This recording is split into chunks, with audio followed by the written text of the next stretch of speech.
Oh, what is up, gang? What's up, gang? How you doing, everybody?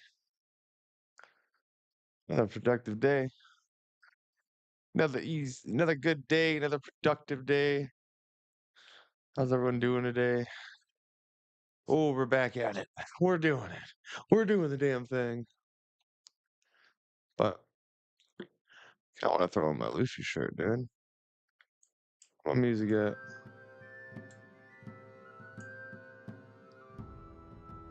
Make it a little quieter though.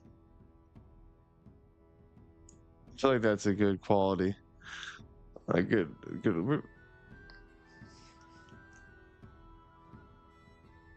We do bump it real quick. There's a delay though, so I'm dancing off beat so bad. There's a fucking delay though. There's a fucking delay. So what's up, everybody? We had a fun day at work, man. I'm curious about what we're gonna be doing today for stream. We could we could always play WoW, right? We could always do that. We could always play WoW. Um, I know later.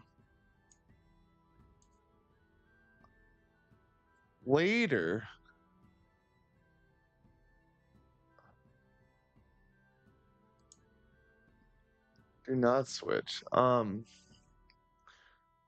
Anyone sitting at the table?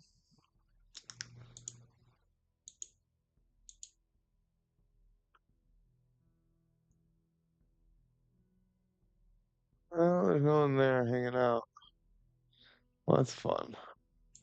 About here? No, nothing there either. Nobody's doing shit.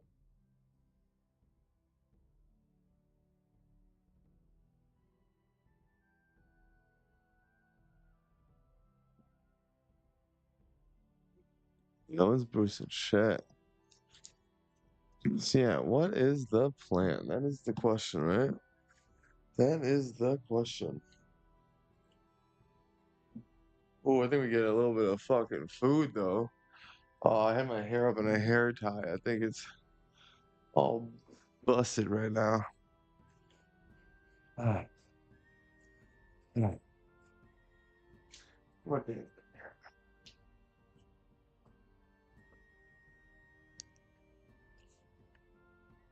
Yeah. Yeah. I don't know. It's going. Oh wait, where my chat box at?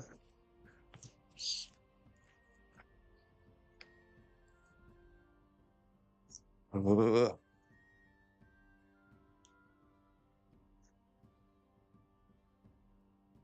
So, so. Well, fucking YouTube chat thing doesn't work.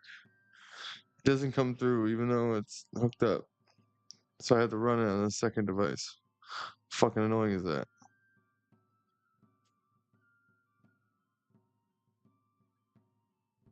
All right, dude. So yeah, so we can go a couple different ways here. So I was kind of, we have all day. I'll be hanging out all day today. We're just in the hotel, just fucking chilling, dude. So I had a lot of fun writing. I had a lot of fun writing the Varane journal. We could continue the journals. We can continue, try to continue that, or we could try to write our own a new story. That's fun. I've always wanted to try to like write like a scary story. Ooh, ooh, ooh, spooky. But we could do writing. Probably play some games. I think I did buy. I did buy a little bit of liqueur, little bottle of Tito's. So we might writing might only be possible for the next couple hours. Because after that, who knows? Uh, the way I have this light set up, it just keeps every time I accidentally glance at, like for some reason, because it's right here in my peripheral. If I just look at it, I just every time I look back to the camera, I just have like white spots in my eyes. It's like, oh, yeah, yeah. What are you gonna do? This fucking hotel room's lit very badly. It really is. It's like I had to turn like every light on, and it's just so dim in here. So dim and dark. Dim and dark.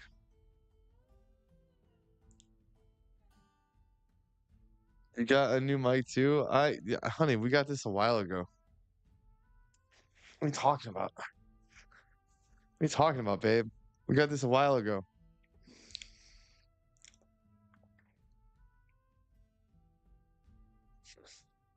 I got one thing. I got one thing. That's what I got. I'm allowed to get one thing. One cool thing per year. So don't you fuck with me.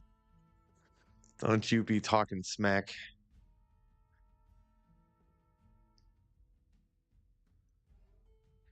Don't you be talking smack. Isn't it is a good mic. It sounds a lot better too. I think we gotta turn up. And we're gonna do a music level check here. I'm gonna put the music right there. Tell me what that music sounds like. Let me know what that music sounds like. Is it too loud? Is it too much? Should we go back to the hip hop beats? We could. We could do that. Hey, you're not allowed to tell me what to do, dude. You're not allowed to tell me what to do, dude. I do whatever I want. Do whatever I want. Hmm. Oh, come on, bet. Music. You didn't answer my question. Focus, woman. So I gotta turn it up myself.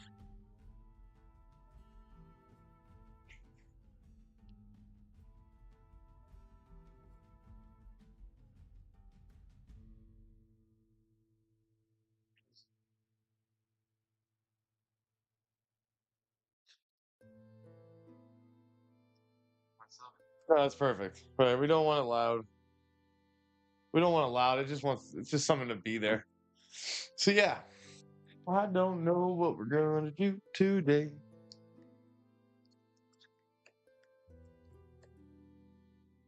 What are you doing today, baby? What are you doing today? I need to get a beard. I need to get my beard handled. I need to get my beard handled. I'm going full caveman. It looks like. I feel like I'm going full caveman. Ooga, ooga booga, ooga booga.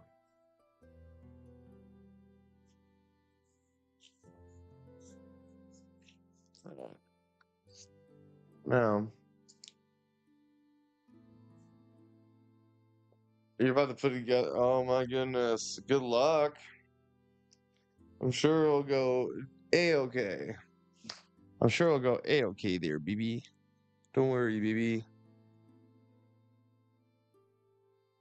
I actually don't want to wear. I don't even want my hair down today. I'm getting tired of my hair being down. I'm about to just cut it off, dude. It's about to just go down. About to just chop this shit.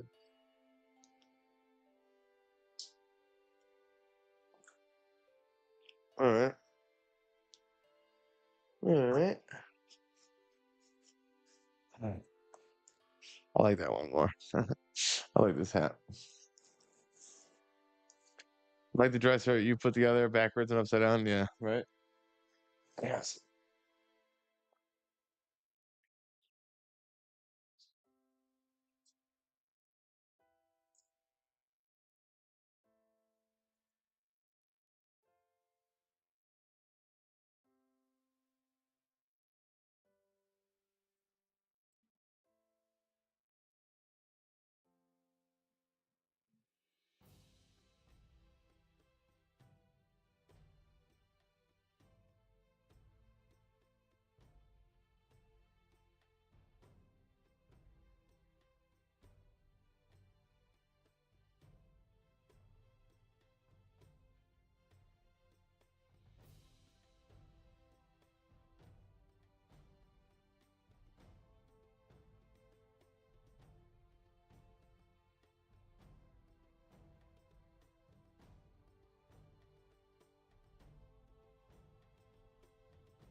The girls will want to strangle you. Yeah, right. Yo, if I cut my hair off, they want to strangle me. They cut my hair off, they're gonna strangle me. Yeah.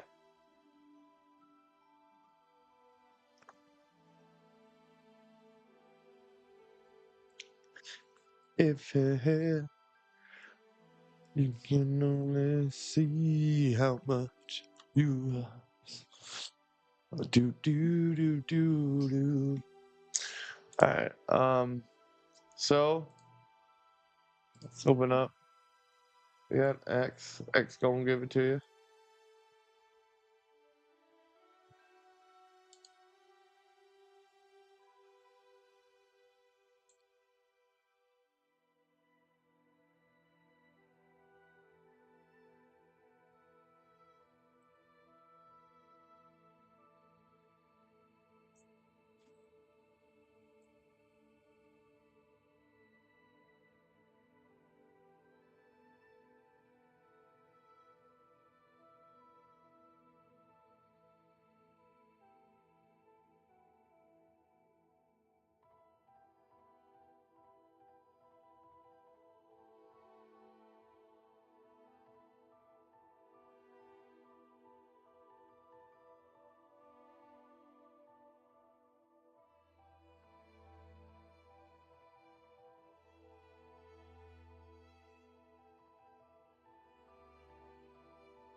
Or my beard. Yeah, right. Okay. So we got YouTube. We want to watch. I wish I could just watch TV. Watch Baki, dude. YouTube would get me in trouble though if I do that. Dude be like, no, no, no.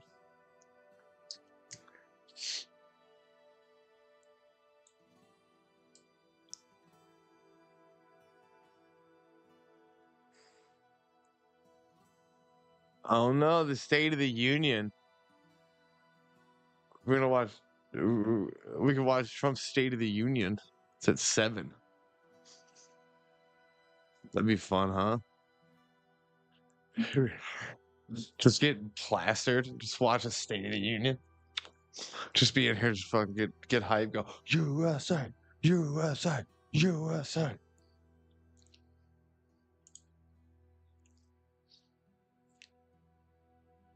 And these creep guys are way too loud. You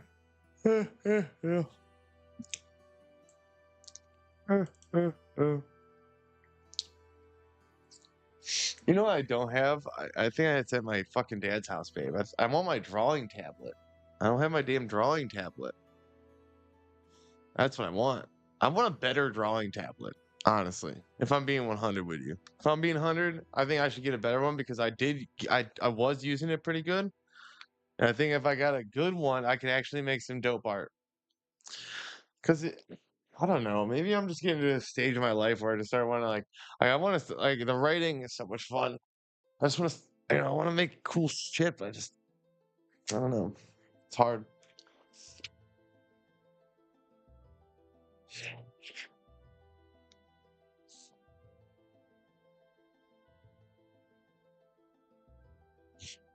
Like there's ones that you could literally like just make an animation almost.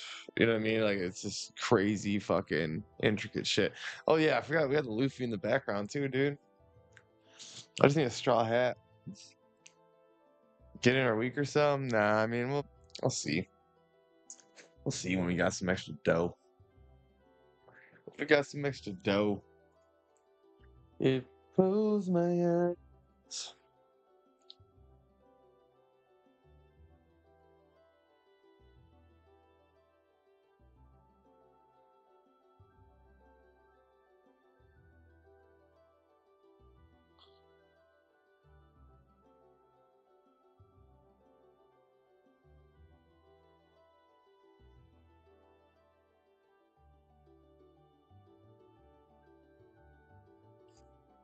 hide it from Demon Spawn too, right?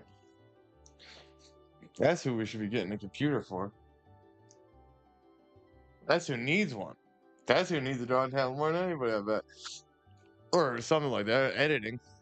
So for video editing and games, I think she would excel. I think she has shown it, like, in a couple of things that have shown her. I feel like she would excel the most with a computer of all the kids, even the oldest. I think I think our little Frey Frey. Maybe I wish she would start editing clips for me out of the streams. That's what I want her to do. I want her to take the things that I record. I would like her to edit stuff. That'd be fun. Especially when we're playing games and stuff. Because she likes making them little edits, dude. I think that's pretty cool. I think that's pretty cool.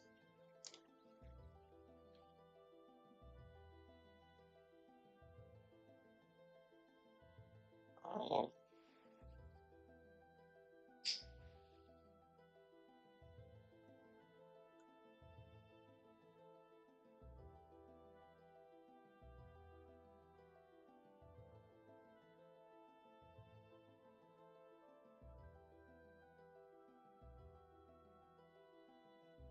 sick.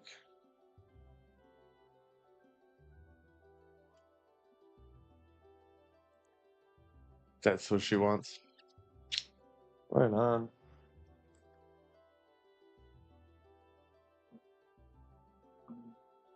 We're about to rip this. But yeah, I think Derek's coming over the room. Derek said he's gonna stop by the room and might come hang out. Derek's funny, so always funny. That's what she wants to do is edit. Well, dude, she should. She should just be like, I mean, especially when I'm like not like maybe not like this stuff like when we're talking, unless we get a good conversation, good things going. But when we like especially when I'm playing like video games, if she wants to go through there and try to make edits and shit, like that'd be cool. She can post to the channel. She makes my little editor in chief, dude. We'll give her a little title, a little name tag.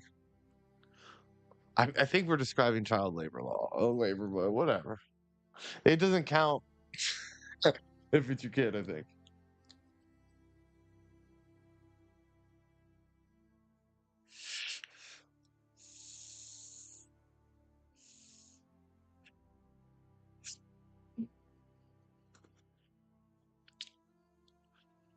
Oh, oh, yeah. It's 3 o'clock. 3 o'clock out. Hang on. If you close your eyes, it's almost like you haven't changed at all. Yeah. Oh, oh, baby. We could get her to do that. We could do that before we get her to clean a room. That is facts. Big facts. Big facts. That's pretty funny. Right?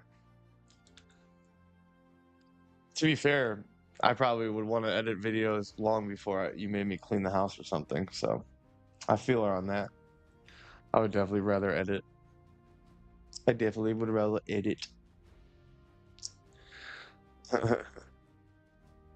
If you close your eyes, it's almost like you haven't changed at all. I don't know why that's not stuck in my head. Ayo, ayo, ayo, ayo. If you close your eyes, just almost like you changed. How's this music going?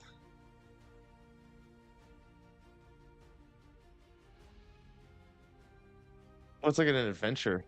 It's like adventure music, dude. Do you like this little soft background music, or should I go back to the like the weird like the hip hop beats? What do you think? This is like Hobbit music, like Hobbit going on an adventure music, right? That's what it feels like.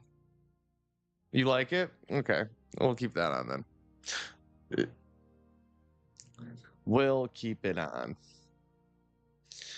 We're just little hobbits. I do have hobbit feet, so I was destined for long walks. I was destined for them. God don't give you hairy toes unless you're going for long walks.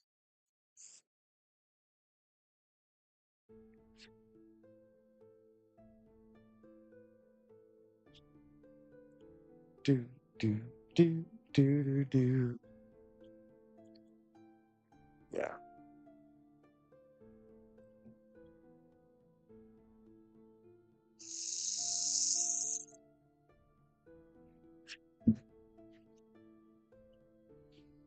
I think I left my damn drawing tablet at my dad's. I'm pretty sure, dude. I wish I would have brought it. I would be doing that right now. I was thinking about writing a story, like another like. So there's two things I could do, right? I could just I could write another continuation, another thing from our character, the D&D character. We could do that again, or we could try to make a new story. And now this could be fun, right? If we did a new story, because it's almost like we could pick what we want to do, and we can like vote on it. Not vote, but like build an outline first and then write it. Like we can do the whole thing like as like a creative writing exercise, right?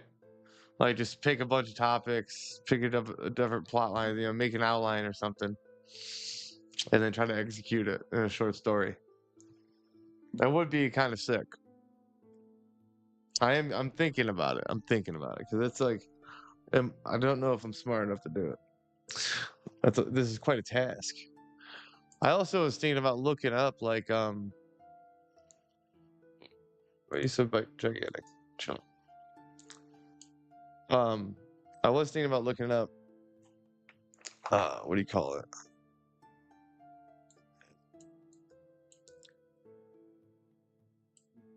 Uh, what's the name of that? Oh yeah, I got you. Actual creative writing exercise. I'm curious about that. How do you make a dumb man smarter?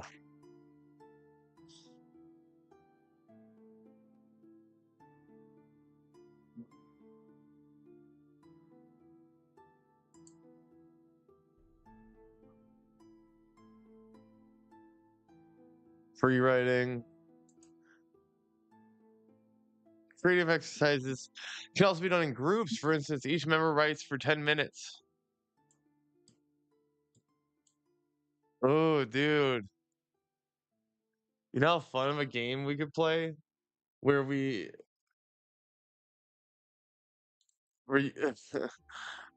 if we had enough people in chat, we could have it where one person could,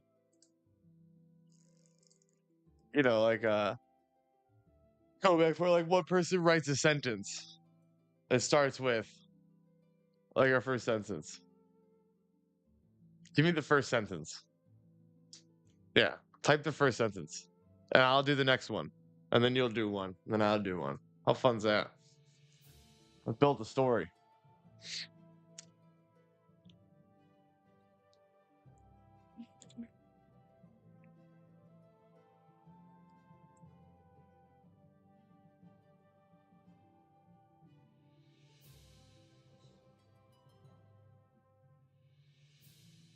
Why? Oh, what a bad sport. You don't have to. I was just kidding. Jeez, what a bad sport. I was anticipating a good sentence. Ugh. I was just joking on it. Don't worry, baby. Don't worry. I got you. But it would be neat. So, all right. I don't know. What are we gonna write a story to? What's our story about?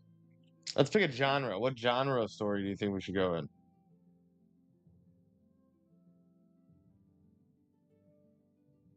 Like a dark forest?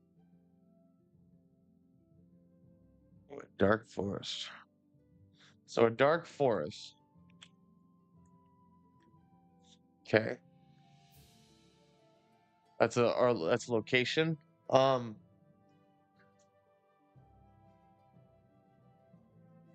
okay, so well, I'm thinking. So we want to do like a fantasy, a classic hero. Do we want to do like a hero story? Fun would that be?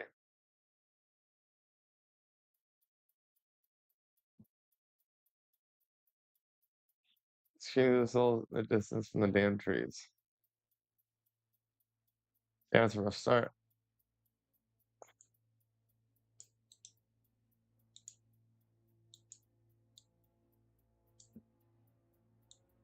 Okay, I got you. It's like half a sentence. This game's gonna be harder than I thought, but I'm willing to bet.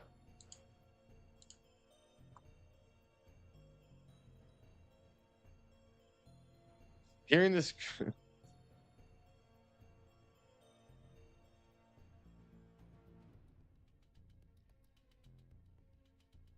I don't know what you're trying to say here. Let's make this a little easier. Chill on the damn souls real quick. Let's just start like this. It's just to understand the exercise. Let's see if we can get it to work like this. Like, okay, today, today,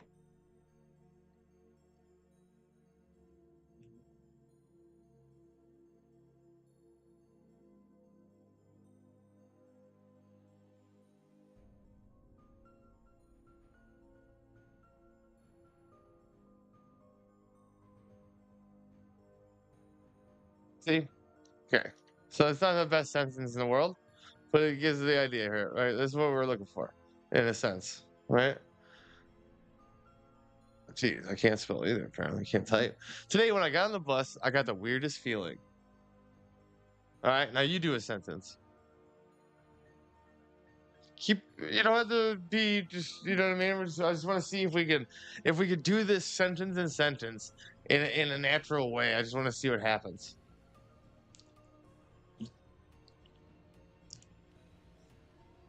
Evil souls bound to the fort. I mean, I see what you're doing. But I'm just saying. There is a delay, so mind you. Today, when I got on the bus, I got the weirdest feeling.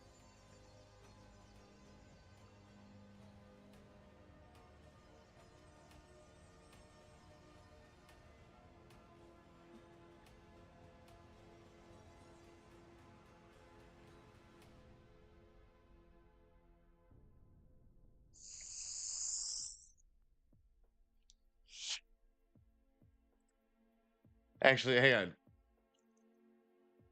Presents I knew shouldn't be there.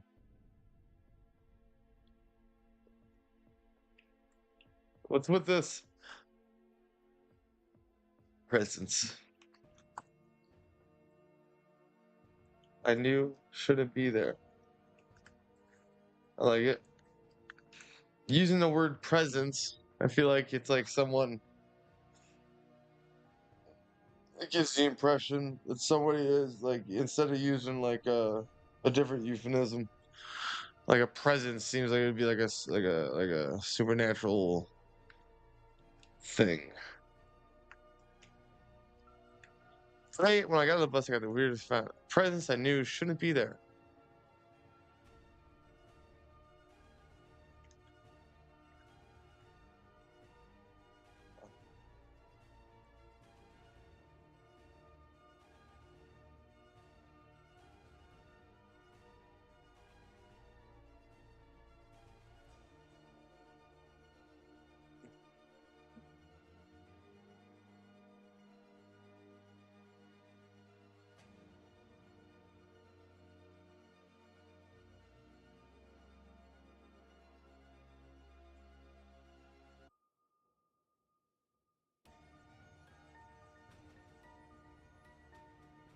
Hang on.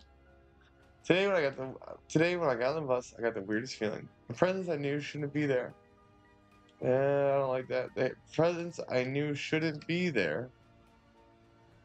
It's like half a sentence. Presence I knew shouldn't be there. Okay, hang on, I got it.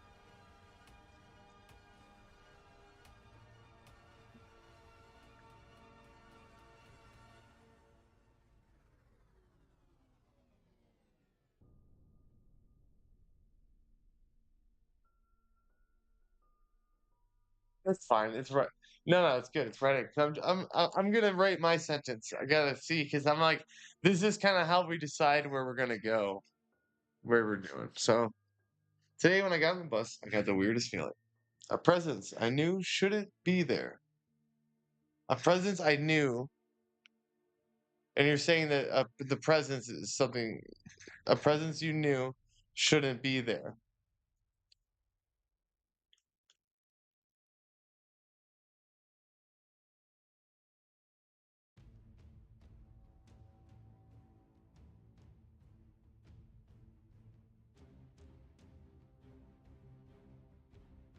Hmm. Sorry, I'm just reading, just trying to think of it. Presence I knew shouldn't be there.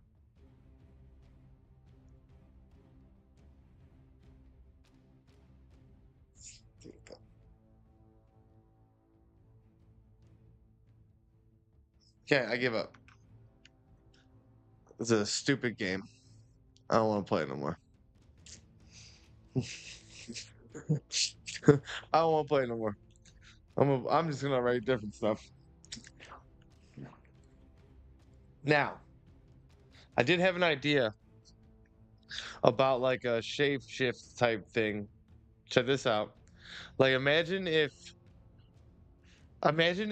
like one day your dog was just like it was like it was a different dog.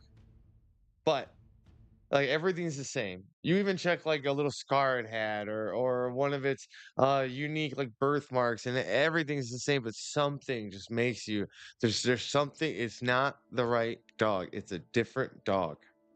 Something is something's off, something's wrong, right? I thought about that. I'm like, that would actually be kind of like that could like if we're that would make me feel insane. Like imagine seeing something that you know isn't the thing that it's replicating. And obviously this is like changeling shit, shapeshift things. But that kind of thing makes me a little that's what gets my little tingly senses up when it comes to scary stories.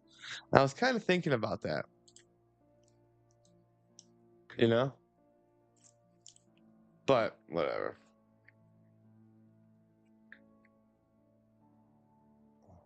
Also, I probably should just continue with Varane uh, dumbass journals.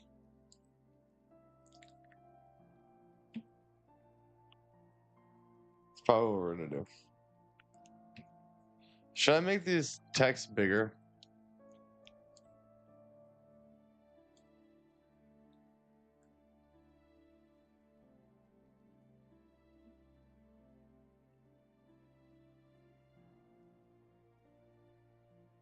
Pick a number. Pick a number. Uh, at least two digits. At least two digits. Maximum three digits. From 2 to 3 digit number.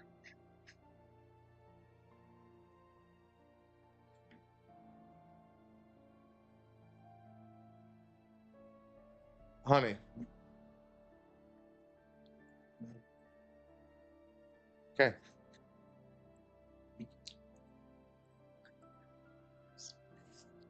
So journal entry 22. Now, if we pull up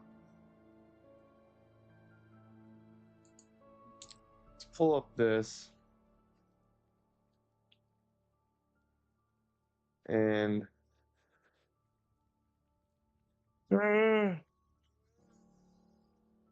um,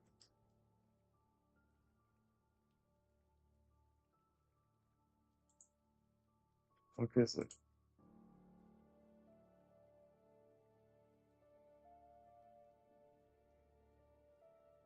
Chat. Where the fuck is it?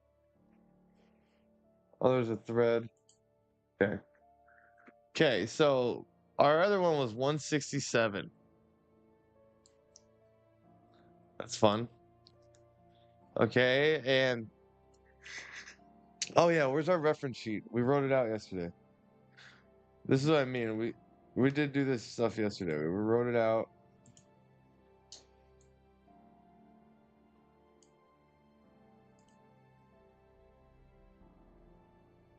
Um,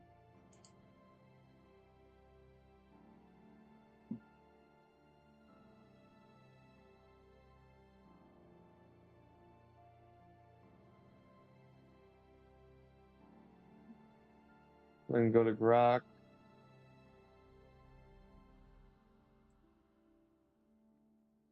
Where did that shit?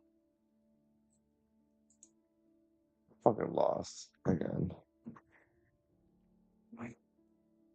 Pen fucking up a little bit.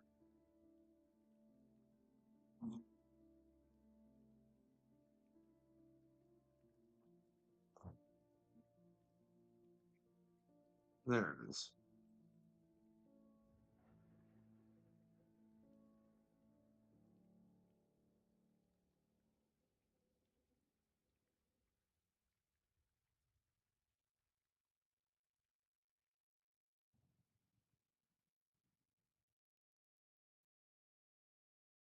All right.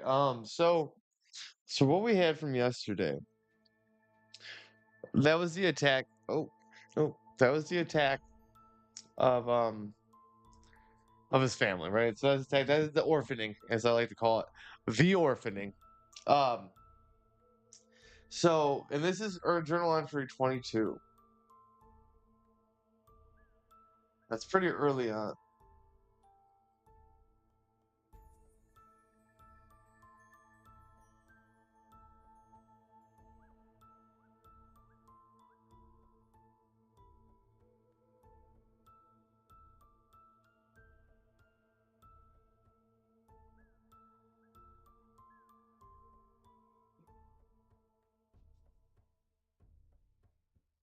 So okay, so we can go because obviously it's a journal. Like when we put journal entry, whatever, right? We could have him reminiscing. He doesn't have to be like in it during the time, right? So I'm getting my bearings.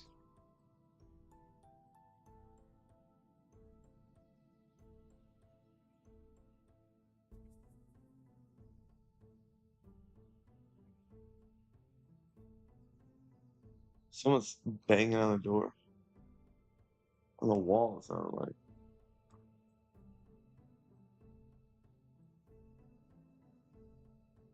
Okay, so we go to Desperlock. Okay, so that's the next stage of his life. Because I mean, this is our backstory. So I will try to give like a decent shake for someone to come in, like in the group to understand what the fuck we're doing, what with the characters. So let's go to this now. Um, Journal entry 22.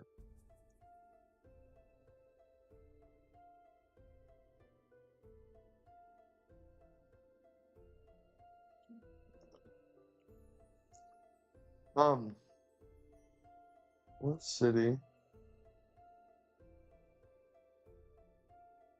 is similar to Desperlock?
Volkoru.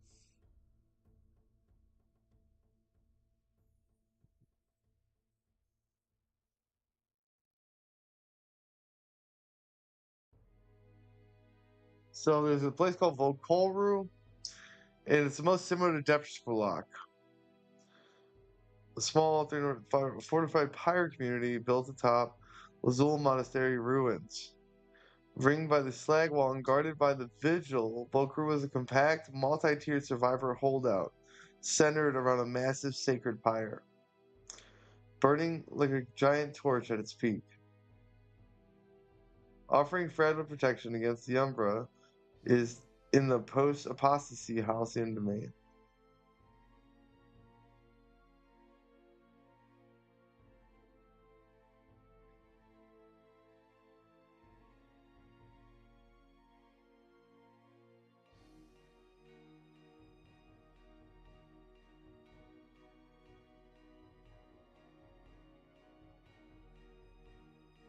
Also, there's Akros. Akros.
Okay.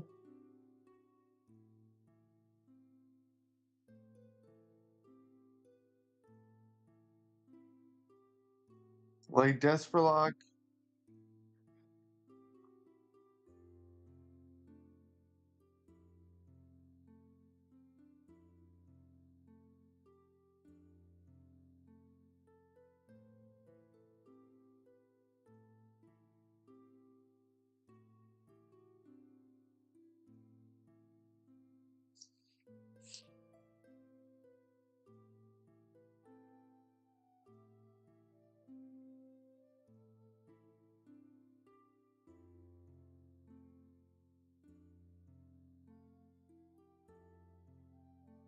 Okay.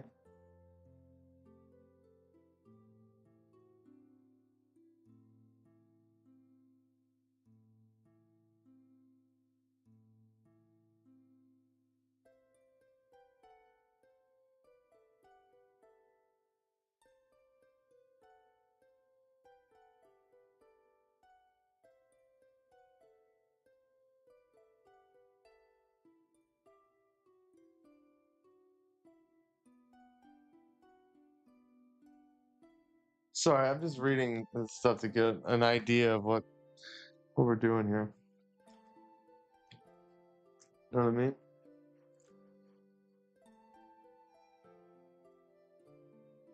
Dun, dun, dun, dun, dun.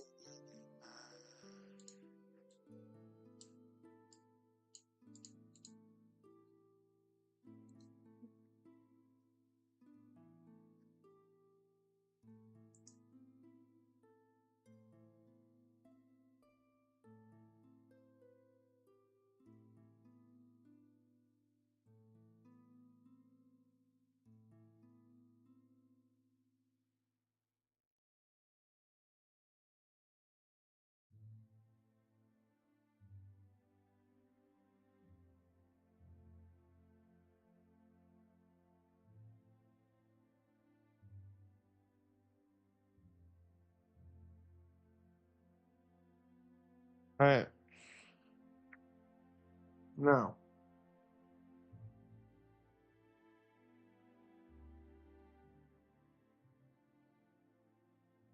So Elgros. Elgros is a lore accurate fortified village in Daghar's Age of Umbra, set in the ruined Halcyon domain.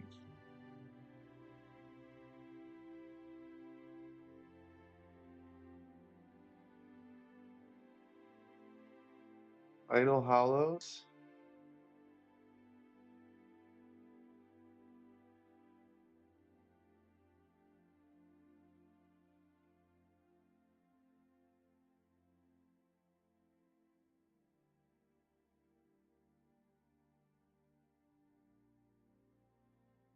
Home to the brightest sacred pyre in the region. That's interesting. Hold to the home to the second brightest pyre.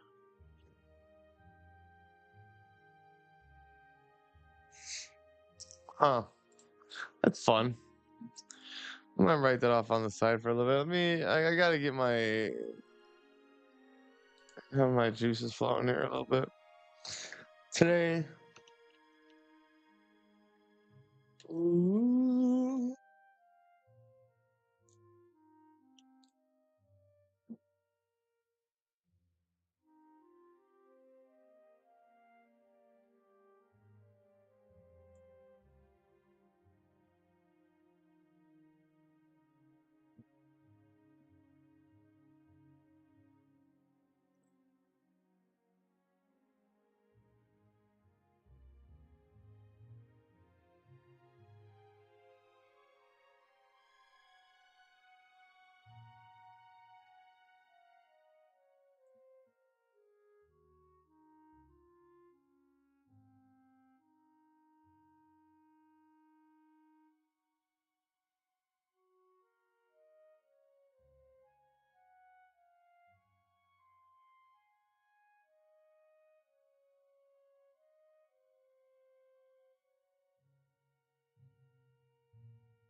Oh, it's north of Desperlock.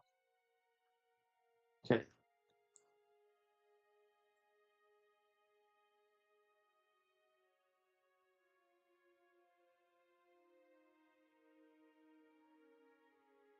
So it's north of Desperlock.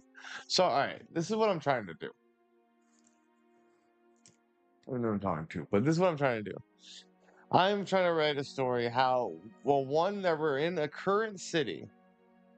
Okay, so I'm trying to use natural ways that we can get Varane to look back on his upbringing and stuff, and like you know what I mean, in a journal form. So I feel like the only way, a good way to do that right here, is that I'm in a city that reminds him of the city that he's from, but it's a little far away, but it's not that far away. So like through you know, but then because then we can introduce like you know because I want to go into what life was like when growing up from the point of the orphaning, from the point of the orphaning to the end. Not to the end, to his current form though. There's so much in between, and he has literally holy powers.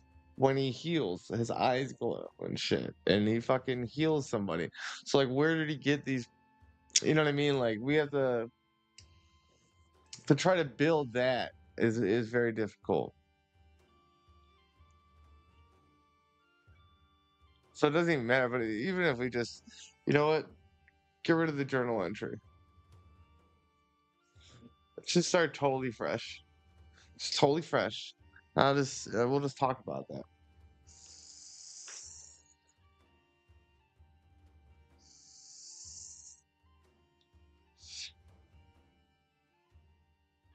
It's in the mountains. It's idle. How? Let's write that down. Idle. Okay, we're gonna make an outline.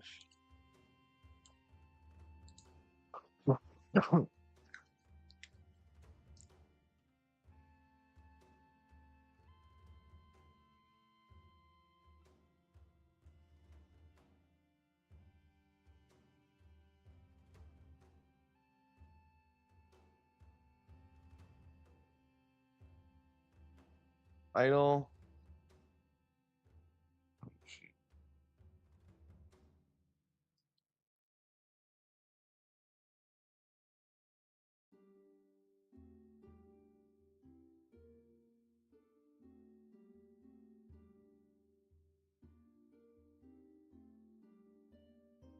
What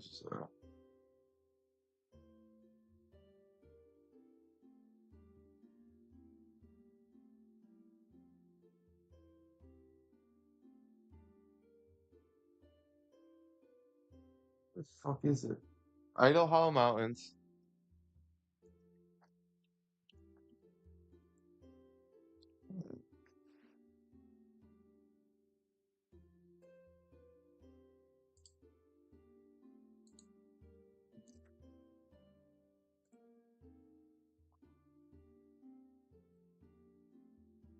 Okay.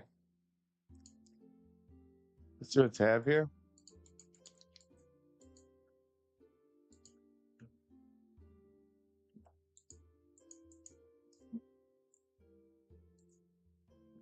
Um, Desperlock.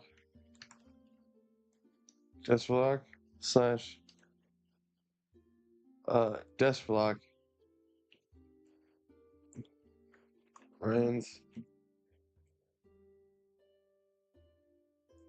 um uh uh Vigil. Vigil. Yep, that's what it is. So it's up in Hollow Mountains, and what else we got? Um,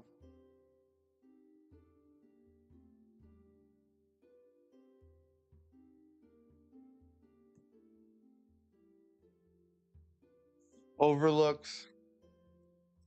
So it's near jungle or overlooks. Yeah, overlooks jungle of Avidoria.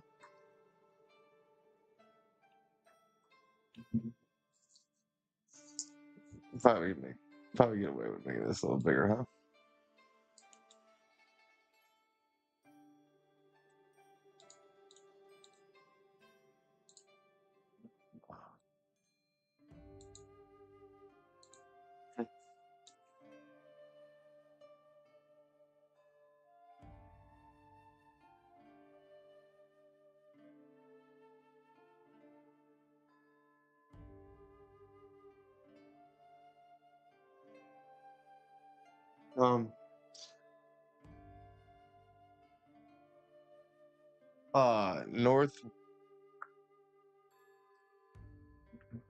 Northwest of Amber Reach.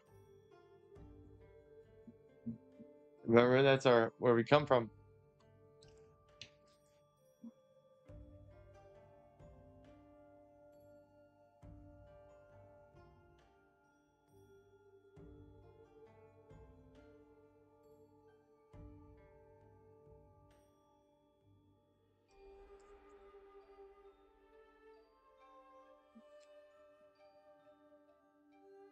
Hard to get there. Hard to get there. Mountain passes. Okay. Um. Okay. It is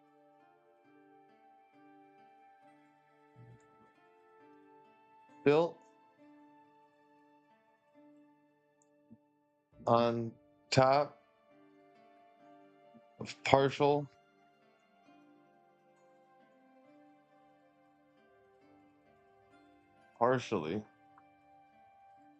collapse ruins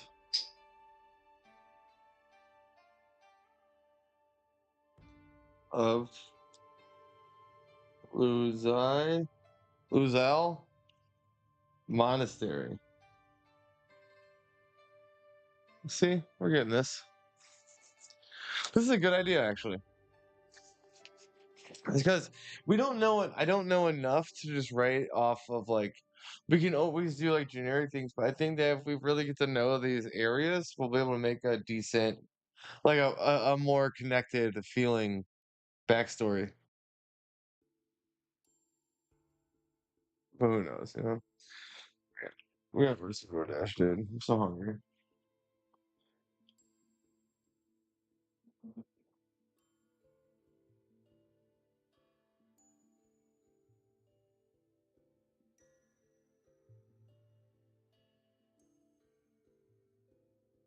I wish that KFC still did grilled chicken, bro. Really do.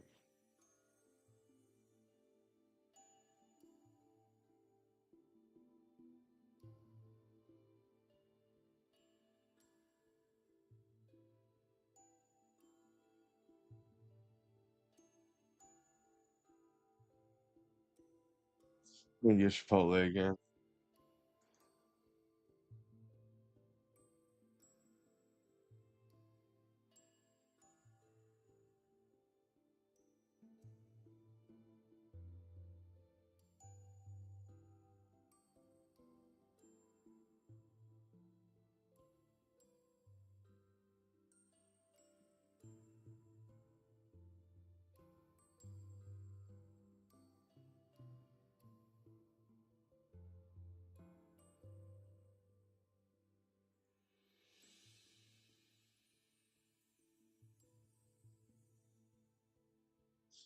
Yeah. There we go. All right, I'm gonna smoke a little bit. I'm gonna read a little bit more. I'll be right back. Okay.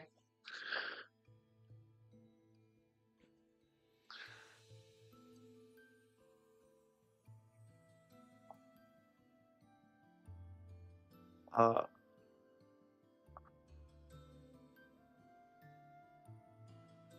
what I want to do, normal. I'll do this, and then put this at 24. Uh, Rain, info, info, Drain, backstory, cheat sheet.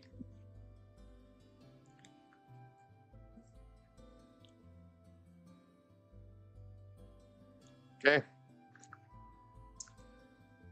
All right. Let's take a little break real quick. I'm gonna read some more of this stuff, and then we'll make more. But I'm gonna go smoke real quick. I wish we could smoke in hotels, but the fuck, we're not allowed. How fucking gay is that, right? How lame is that?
we got some stuff. All right. Now, what I'm trying to do. So Desperlock is built on top of a monastery. All right.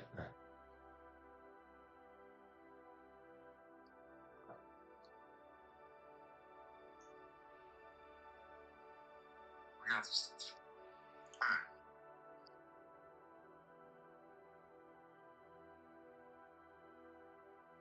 Okay. So I got some stuff here about like daily life. Because I'm trying to build like I don't we haven't read any of these books. So I'm trying to like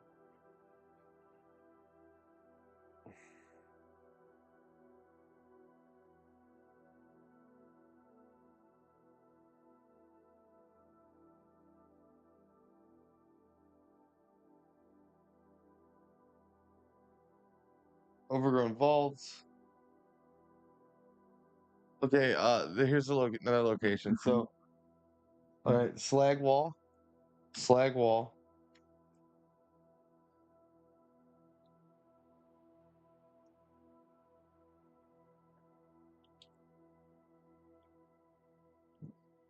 Now let's do this. So we have Desperlock. This is where it's at.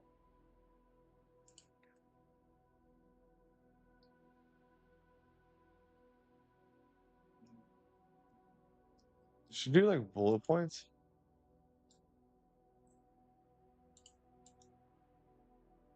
We should do bullet points.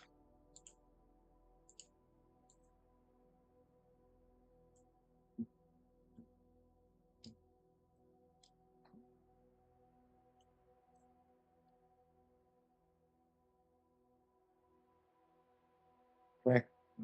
Desperlock, cheat sheet. All right, so we're gonna build a story, guys. This is how we do it. Okay, build a top. Uh,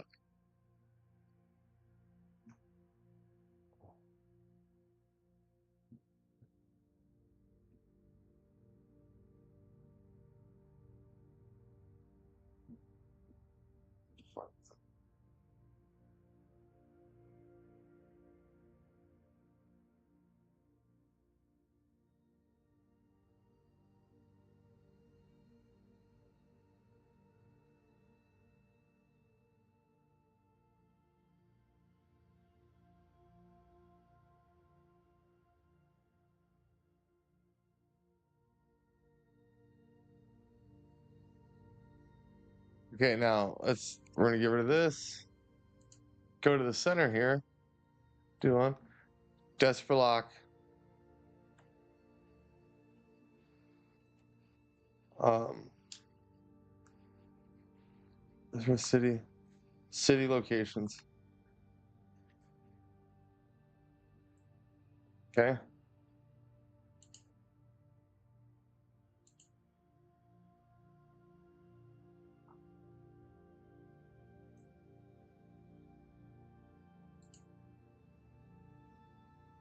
Slag wall. Slag wall. Um,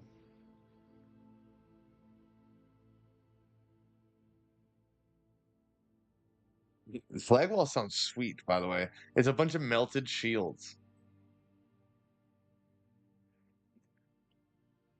Melted shield wall.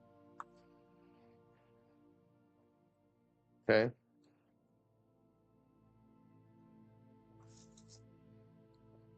Um, Sacred Pyre, obviously. Sacred Pyre.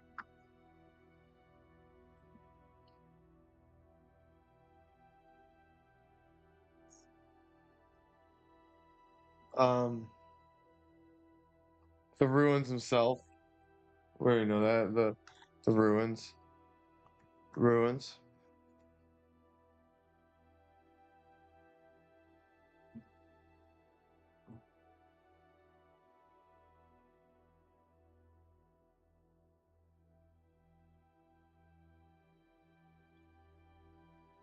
Alright, this is where the leaders are.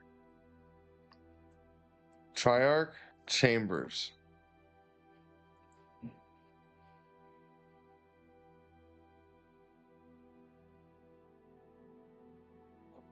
government. The Central Forum. Central Forum. Okay.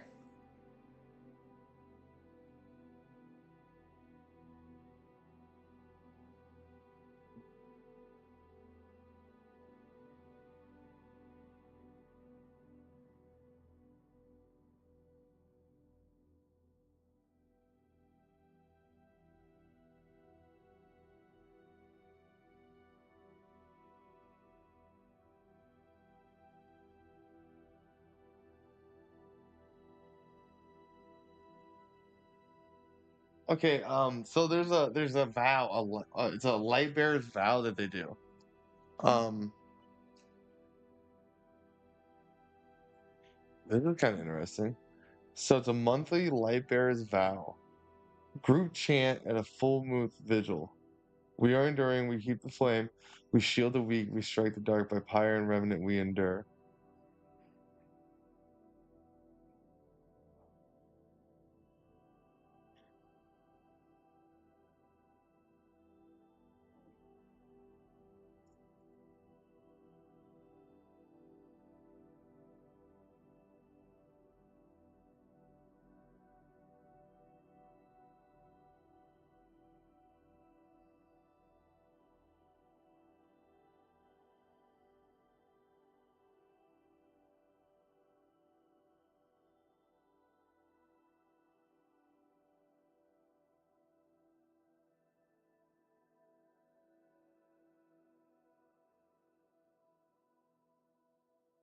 Oh, I love you, baby. Bye.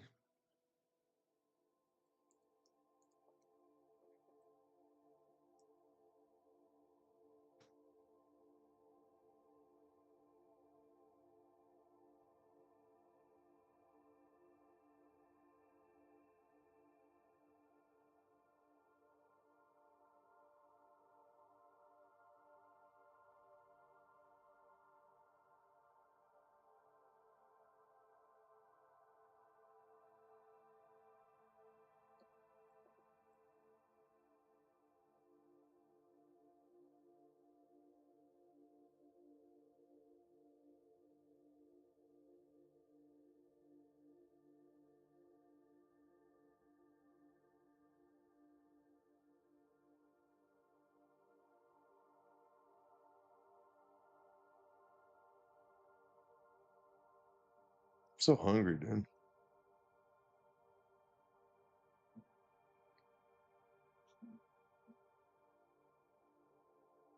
So I got like a little. I'm like reading these fucking so much.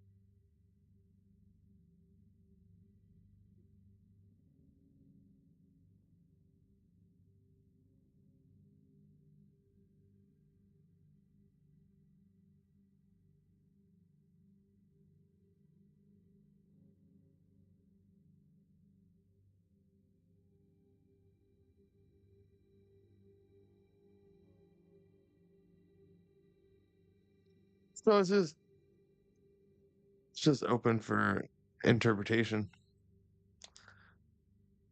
Oh, oh, it's food time. It's food time. So this is our cheat sheet. That's a pretty good cheat sheet. Everything else we can make up along the way.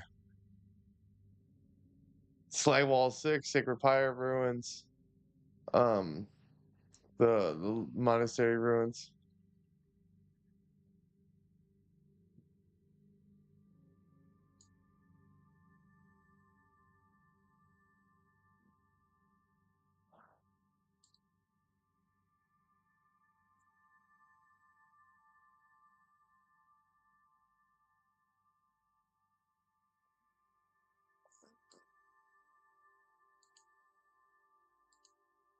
Man.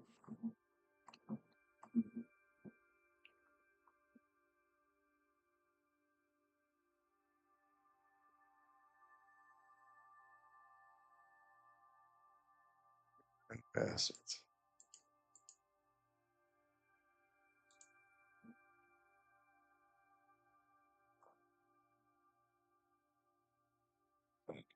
Mother wants my food real quick.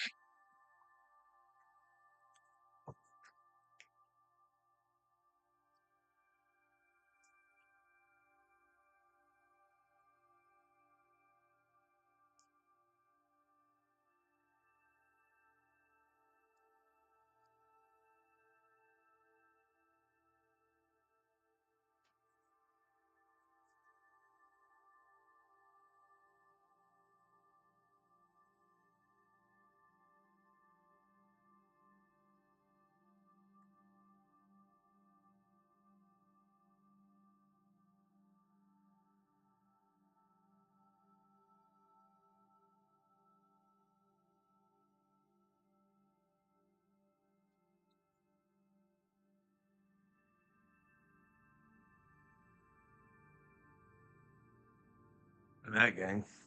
Look at that gang. Gang. Oh. Let's throw on something while we.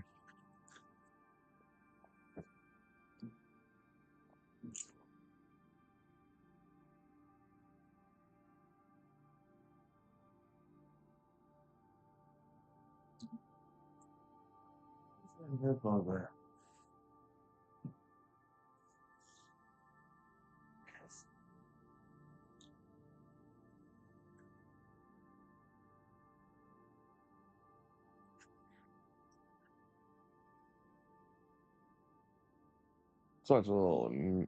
Let's watch a neurotic video.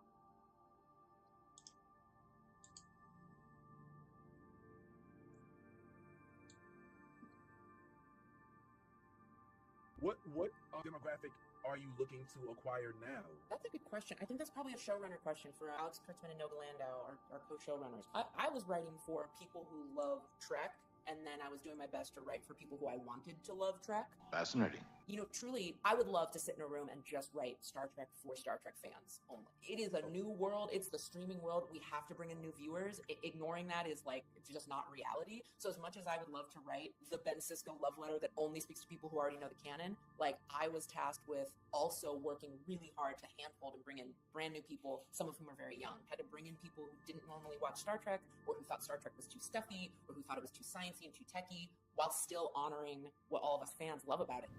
Here. What's this? It's the amount of latinum I'm willing to transfer into your private account to stop this show. Nerderotic.com. Greetings, you over 1 million Trekkies, Trekkers, lovers of all things good and dislikers of all things bad, and the 40% who haven't subscribed yet. Hate to start the video off this way, but we've got some bad news. Starfleet Academy gets review bombed. And no, tearing this series down won't get a Star Trek legacy any faster. Now, this article, written by someone who probably only recently started calling themselves Janet, wasn't getting a lot of attention until it got a signal boost from technical artist Christopher Cushman, who states, negative review bombing of Academy likely to end the possibility of shows like Legacy, as well as put Trek into 10 to 15 years of hiatus. Then Christopher Cushman decided to put in an image from the article written by somebody who's recently started calling themselves Janet, which states, one smart fan even asked an artificial intelligent bot. I know what you're thinking. Why would a smart person need to ask an AI bot a question about the future of Starfleet Academy? But we are talking about one of the 5s and 10s of Starfleet Academy fans here, and it would be preposterous to think that this one smart fan who asked the AI bot a question is actually the person who just recently started calling themselves Janet. Anyway, they asked the bot if intentionally killing Starfleet Academy would somehow perversely encourage Paramount to finally decide to produce the series concept that the fans have been clamoring for in vain for the last 2 years since the finale of Star Trek Picard, known as Star Trek Legacy. The AI bot that was asked a very specific question by somebody who just recently started calling themselves Janet responded with, bottom line, if fans actually succeeded in tanking Starfleet Academy, the most likely outcomes would be Legacy becomes less likely, Trek TV enters a cooling off period, Executives grow wary of the audience. The franchise loses momentum and budget. So what you're saying is, if fans keep review bombing Starfleet Academy, Paramount might cancel Kurtzman Trek? It is reasonable, sir. So you lovely members of the audience might be asking, where's the bad news? The obvious answer is they're still making and releasing it. After this current episode, there's still 3 more of Starfleet Academy Season 1, an entire new season of Strange New Worlds, followed by a 2nd season of Starfleet Academy. I believe we can always do better, but how am I going to try harder to bring Kurtzman Trek to a long overdue end? By continuing to do what I believe will do the most damage to Kurtzman Trek, simply describing what happens in each episode. Once more unto the breach. Previously on Star Feelings Academy. Federation propaganda. Feel-good colonizing bullshit. Brainwash poor kids into fighting the good fight for Big Brother Starfleet. Black Lives Matter, the NAACP. Federation propaganda. I've seen them pick a carcass clean, asshole and all, and I'm talking about a Klingon carcass. Hey, it's time to go. You clearly had too much. You're slamming it. Oh my daddy, that is some cosmic poetry right there. Now the hills are alive with the sound of murder, and I'm white, spent, and ready to be a diplomat.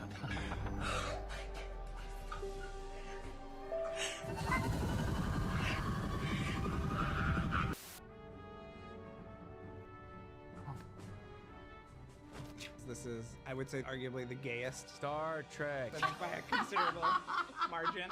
For the sake of your valuable time and sanity and my valuable time, and no, there isn't much sanity left after watching this, I am just going to describe to you the events in the order they occurred in this episode with little to no editorial, and this will be easy because basically nothing happens. 30 days after the tragic events on the derelict starship Suzuki, I'm sorry, Kawasaki, I'm sorry, Toyota, I'm sorry, Miyazaki, where Paul Giamatti and the furries hoodwinked the Federation and Holly Hunter, leading to the deaths of Johnny Spocksville and a white straight male, which admittedly is a rare thing in this universe. Everyone is sad for about 3 minutes. Oh no! Anyway, last week... But after a tough 6 episodes of not being in school very much, swallowing comm badges, and assaulting Asians in a gay bar in San Francisco, the retardettes of Star Feelings Academy have earned a 4-day spring break. Before she leaves, Holly Hunter informs Genesis that she's going to be recommended for the command program, which will fast-track her to captain because she's amazing. But she's worried this might not be because she's amazing, it might be nepotism because she's the daughter of an admiral. Sam the neurodivergent hologram, who was permeable but somehow got phaser damage, is off to a hologram spa. Fishboy looks a little jealous that Jaden is going off with his boyfriend to Ibiza, and apparently Caleb is mad at Holly Hunter for not asking Paul Giamatti about his mommy. Holly Hunter points out that she was busy trying to save the cadets that she put in danger, all while trying to pack a 21st century suitcase, strangely enough the exact same way my wife packs a suitcase in the 32nd century. Following that, Darren Fishboy gets abducted through a singularity portal. Jaden, after witnessing the abduction, does what he does best and enters the portal, where we find out it's a Kahonian ritual for a prearranged wedding to a woman that was supposed to happen after Fishboy graduates. But because the woman, whose name is Kara's mom, got sick but then got better, it has to happen now, leaving Darren Fishboy conflicted because he'll have to leave Starfleet and Jaden, who Darren asks to be essentially his best man. And now Jaden is conflicted because while he obviously has a crush on Darren, he's worried his other gay boyfriend is off to Ibiza without him. But worst of all, he has to give a best man speech, and from previous episodes, we know that makes him nervous. Nobody cares. Meanwhile, on the USS Vagina, Caleb has decided to skip going out on spring break. He's also been ghosting Brett Cooper for 30 days while she recovers on Beta Z after killing all the furries with her feminist empowerment scream. But it also turns out that Genesis skipped out on her trip. Then they play a game of toxic, non-toxic, and sure, I thought it was going to be Caleb and Genesis picking out YouTubers criticizing this show, but it turns out it's just a game of sticking your hands in toxic stuff. But why? After that, they have to recapture a warp slug that they let out, and yes, I said warp slug, all while trying not to get caught by Tig Notaro, who is arguing with her lesbian girlfriend, Laura Thok, who's half Jem'Hadar and half Klingon, and I don't even know how that works. No, not the half Jem'Hadar, half Klingon thing, we've already talked about that. No, I'm talking about a Homo sapien being in a sexual relationship with a half Jem'Hadar, half Klingon. And I'll just file that one under don't ask questions you don't want to know the answer to. Then Darum discusses with Jaden, the pressure he is under because he feels a duty to his wife, a duty to his people, a duty to Starfleet. Then they start eyeing each other like they want to do the duty where the duty comes from. Shortly after that, Fishboy makes Jaden change from his Starfleet skirt into a Cahonian evening gown. No, you cannot. It's on. Goodbye. I can't wait for the Mary Sue article. Klingons have always been coded gay, and a Klingon in an evening gown is actually a good thing. Fishboy then breaks up the gay tension by insulting Jaden, saying he bailed on his family, when in truth, Jaden was abandoned by his two fathers. That's racist.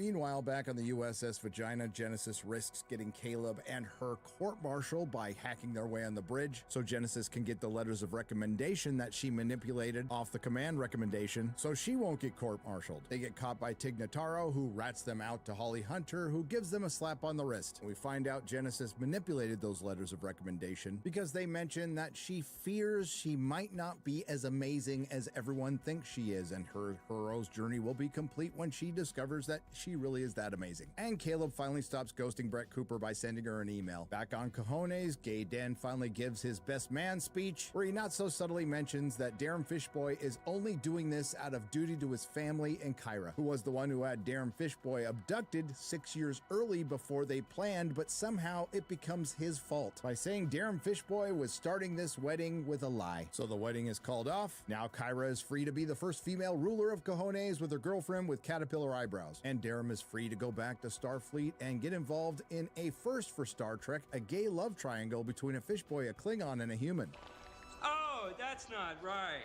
And so ends the most excruciatingly boring, insipid, saccharine episode of Kurtzman Trek this season, and Starfleet Academy just keeps hitting bottom. And while next to nothing happened this episode, and it didn't even have a plot, I still have questions. The Cahonian moon where they had the wedding, apparently the ocean dried up because the core stopped spinning. Well, then how does it still have an atmosphere? Wouldn't a slug capable of warp speed be able to break glass, break through a wall, and breach a hull? I think they actually got it confused with teleporting. Speaking of that, something I haven't brought up with Starfleet Academy is apparently you can just transport from anywhere. What's the range of these transporters? And while they have mentioned that these signals can be blocked, you still wouldn't need to use things like shuttlecrafts to warp into downtown San Francisco. And speaking of that, even if you jam these magic transporters, apparently there is a singularity portal device that can be used at will to abduct people from Starfleet Academy. Well, that's a security vulnerability, but now that I think of it, there was an episode just last week where a singularity portal would have come in handy. All Darum had to do was mention, oh, all those cadets that are about to get eaten by furries, we can save them all because my people have a singularity portal device. I have more questions like, are this person's eyebrows about to become butterflies? Who thought it was a good idea to have a shot of a Klingon in a skirt dropping a rock that looks like he's dropping a turd? On that note, what is Hollywood's obsession with feminizing black men? And how many more gay love triangles can you set up? Hell, we'll probably get another first for Star Trek, a gay love octagon. Shout out to Disbrew for that one. I mean, we're 7 episodes in, which means, Jesus wept, there's 3 to go. We have a bunch of characters who act like they've known each other for years, yet I challenge anyone to remember any of their names. If you try to apply any logic to this show, you might hurt yourself. And somebody thought it was a good idea to spend $10 million on an episode where a Klingon goes from wearing a skirt to an evening gown. But I will give credit to Alex Kurtzman. He's fooled a lot of stupid people into giving him a lot of money. Unfortunately, it was to destroy one of the greatest science fiction series of all time. So this brings us back to the argument of review bombing Starfleet Academy could kill the franchise. Now, who are the sources cited on this article? I mean, aside from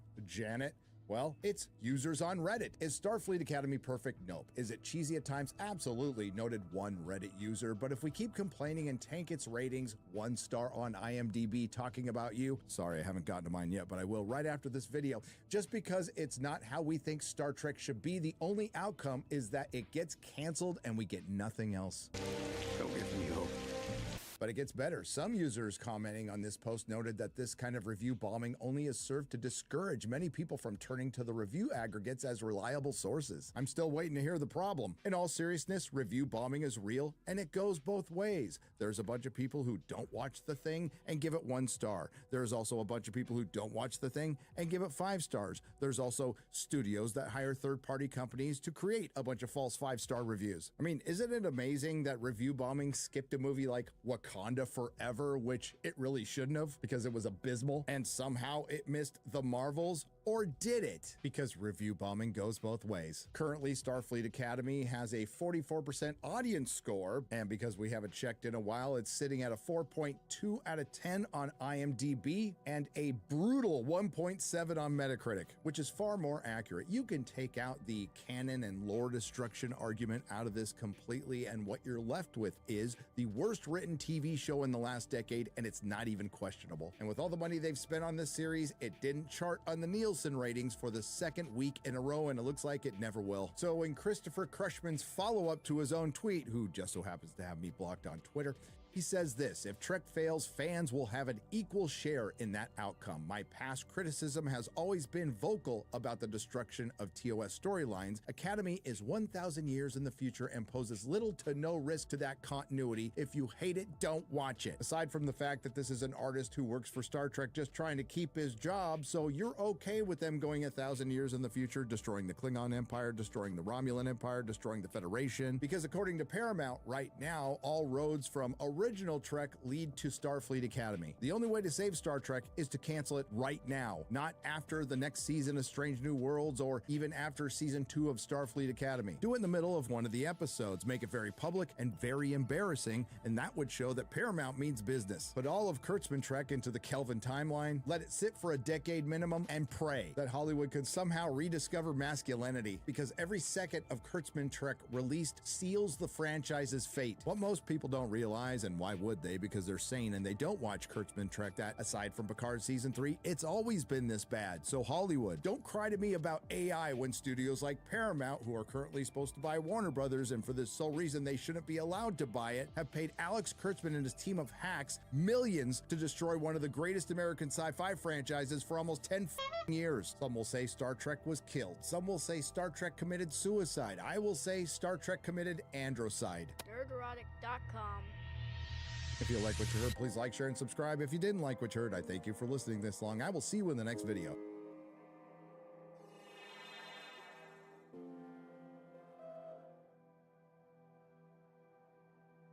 Welcome back to the Papa Meat channel. How you doing? How you doing? Come on and sit on down, because today we're talking about some of the most vile people on the internet.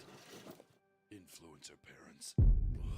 A while back, we did a video on the notorious Ruby Frankie and her family vlog channel, 8 Passengers. We did it with my mom, and it was something that I found extremely fascinating, and it just made you sick to your stomach that somebody could basically prioritize.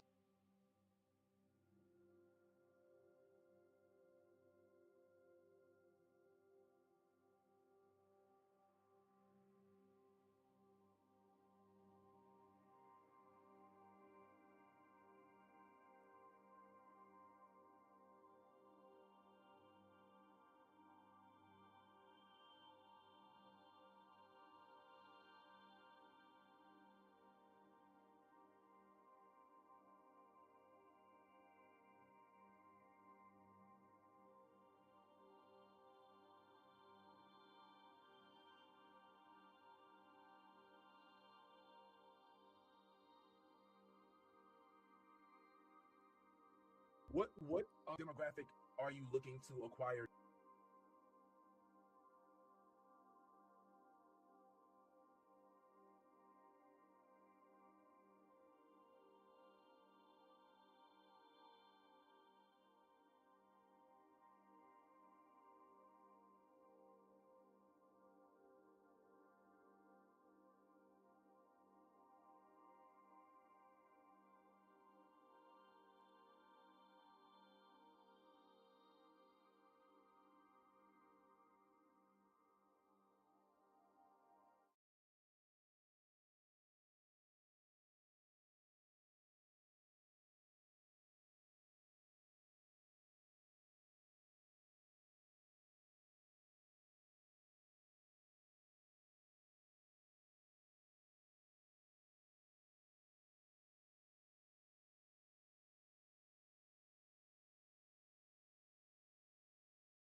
Welcome back to Creepcast.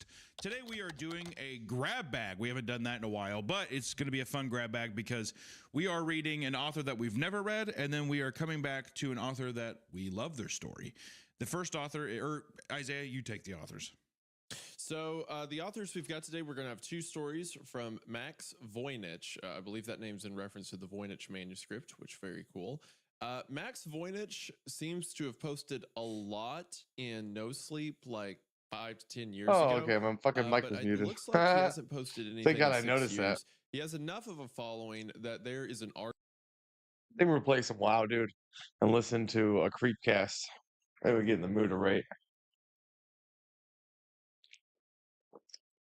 Get a little saucy in here. Let's set up World of Warcraft though. We're gonna put you. Boop. You go up here. Game capture, properties. There it is. And then we're gonna take Keel Zoom here. Way down here.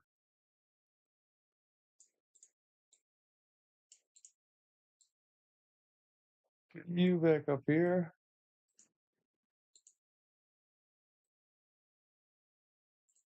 Yeah.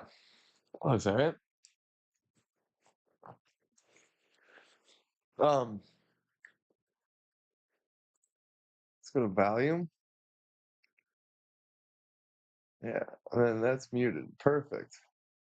Perfect. All right. Now,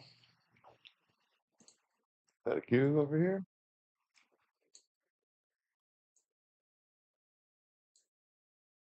r/Max Voynich subreddit that people seem pretty hype about. But he has, looking on that subreddit, they have a bunch of his standalone stories put up. Cool. He has two of the stories we're going to be reading today, which include The Rat King and If We Misbehaved, We Had to Stand in the Shed. In addition to that, he has a ton of other cool titles. If we misbehave, we had to stand in the shed. As well as one titled Sex Cannibal Psycho Freak Killer, which sounds like the kind of story you'd be interested in, Hunter. No.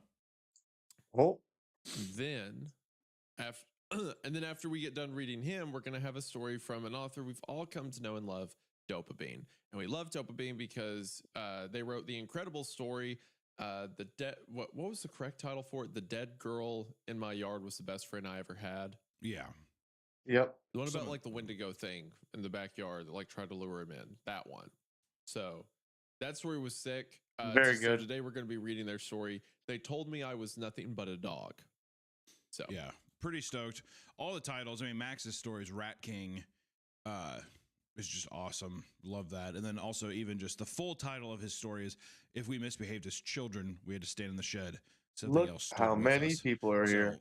Just two fun ideas, but we haven't done a grab bag in a bit, so it'll be fun to read some shorter stories and see if in the future, if we can't, maybe Max is a longer story that we can dive into. But for all of our wonderful audio listeners, thank you for listening on Spotify and Apple Podcasts. Thank you for giving us a nice rating there. You know, one of these days we're going to be #1 on Spotify, boys. We've gotten, I think the highest we've ever gotten is 2. What are we doing? And then one of these days, no, we hit one. We hit one for a couple days. Remember? That we'll get back there. We gotta go to Red Ridge. I think right now we're in the 40s. It's time. We need to. This is a war cry to everyone to rush over there and listen to that episode. Listen to this episode on Spotify and help us out to be good. Or just keep watching on YouTube. I don't really give a shit. And thank you to patrons as well. All of our Patreon members have been getting some live streams, new episodes. Seriously. And subscribe to shit. Episodes and stuff. So good. Isaiah also is doing a reaction to the episode that I read. He's going to give it a nice critique. Looking forward to which I know nothing about yet at the time of recording. So that'll be great, I'm sure. You'll love it. You'll love it. I'm sure he doesn't say anything offensive or anything that I would object to or put my foot in about. No, definitely not. And so thank you for our patron members who are supporting the channel as well. So if you want some free content or if you want some extra content, be sure to head over to Patreon and check out our Creepcast Patreon.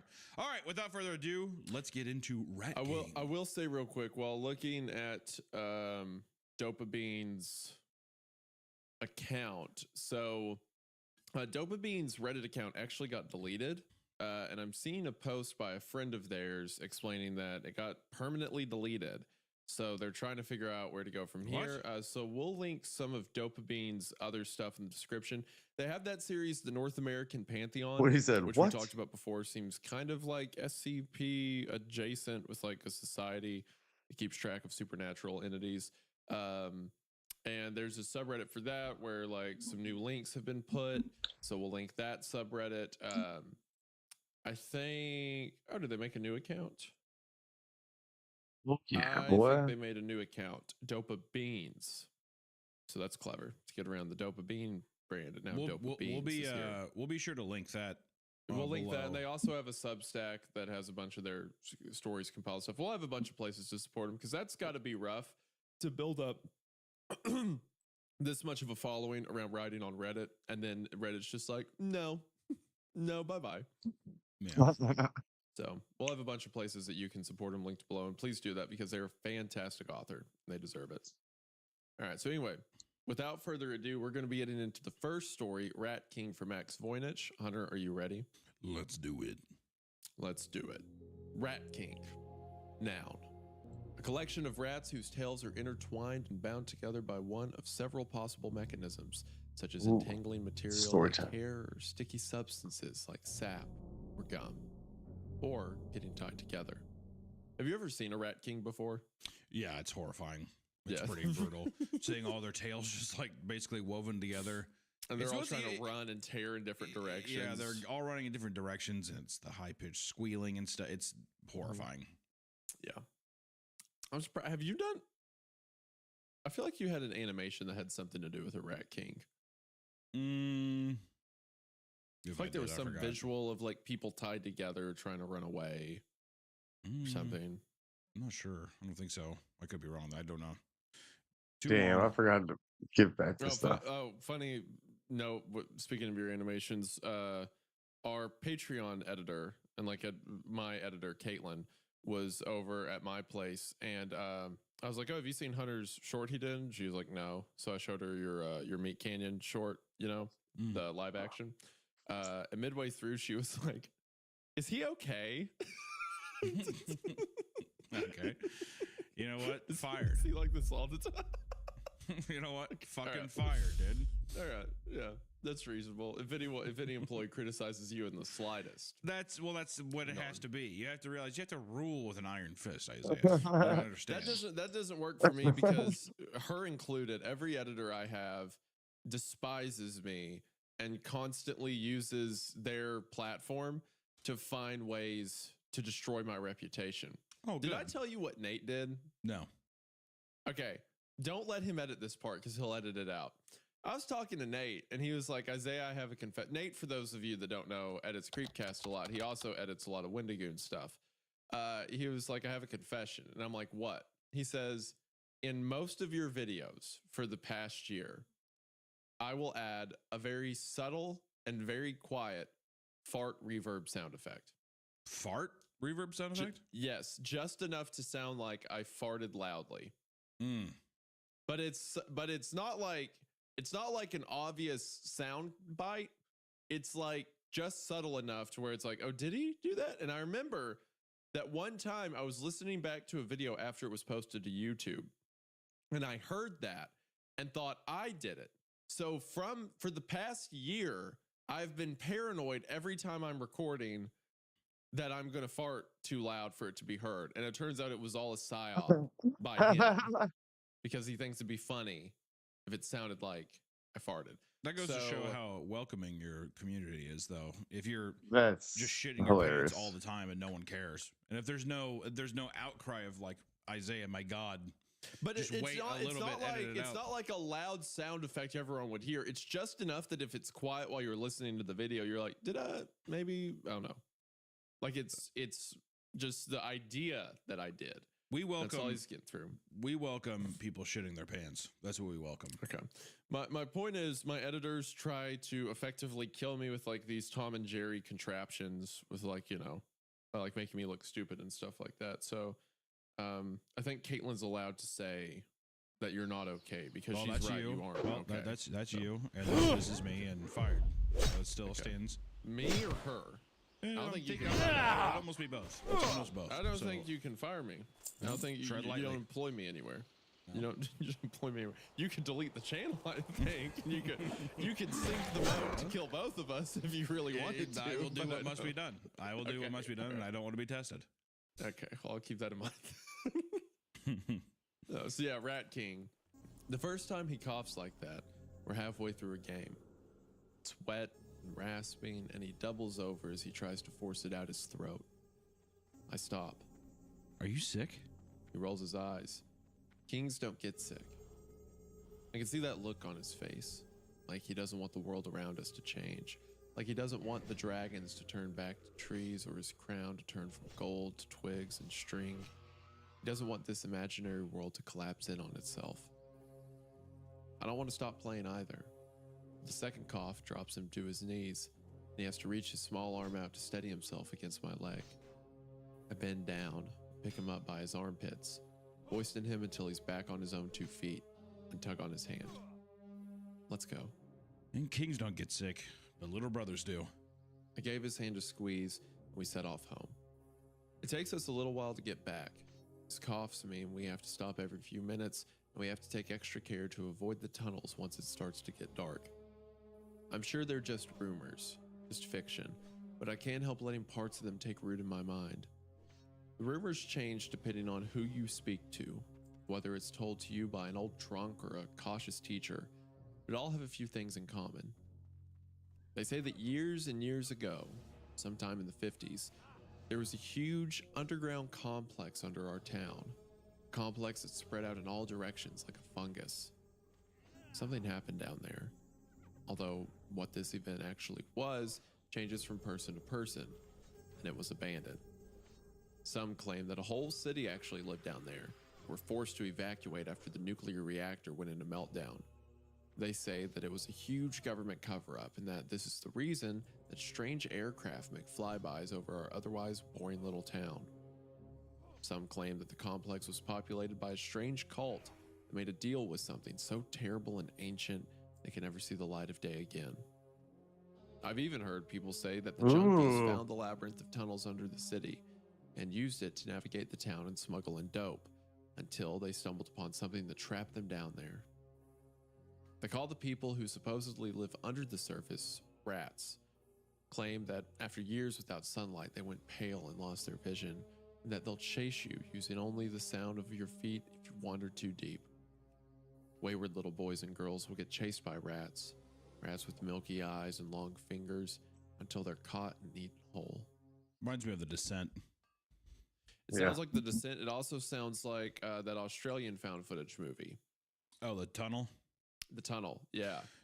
There's something very just frightening about people who acclimate to darkness and just live down there, breed down there, to where now it's like these weird inbred kind of like a new inbred species that exists underground. You know, that's just blind, almost like mole people or something. Yeah.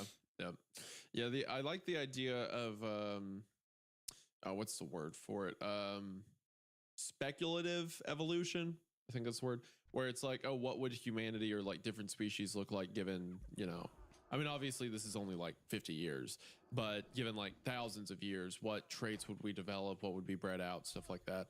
I think that's a fun kind of thought process. And I think that's why the mole people stuff is so scary, because it's like, man, if we were in complete darkness, what would we look like?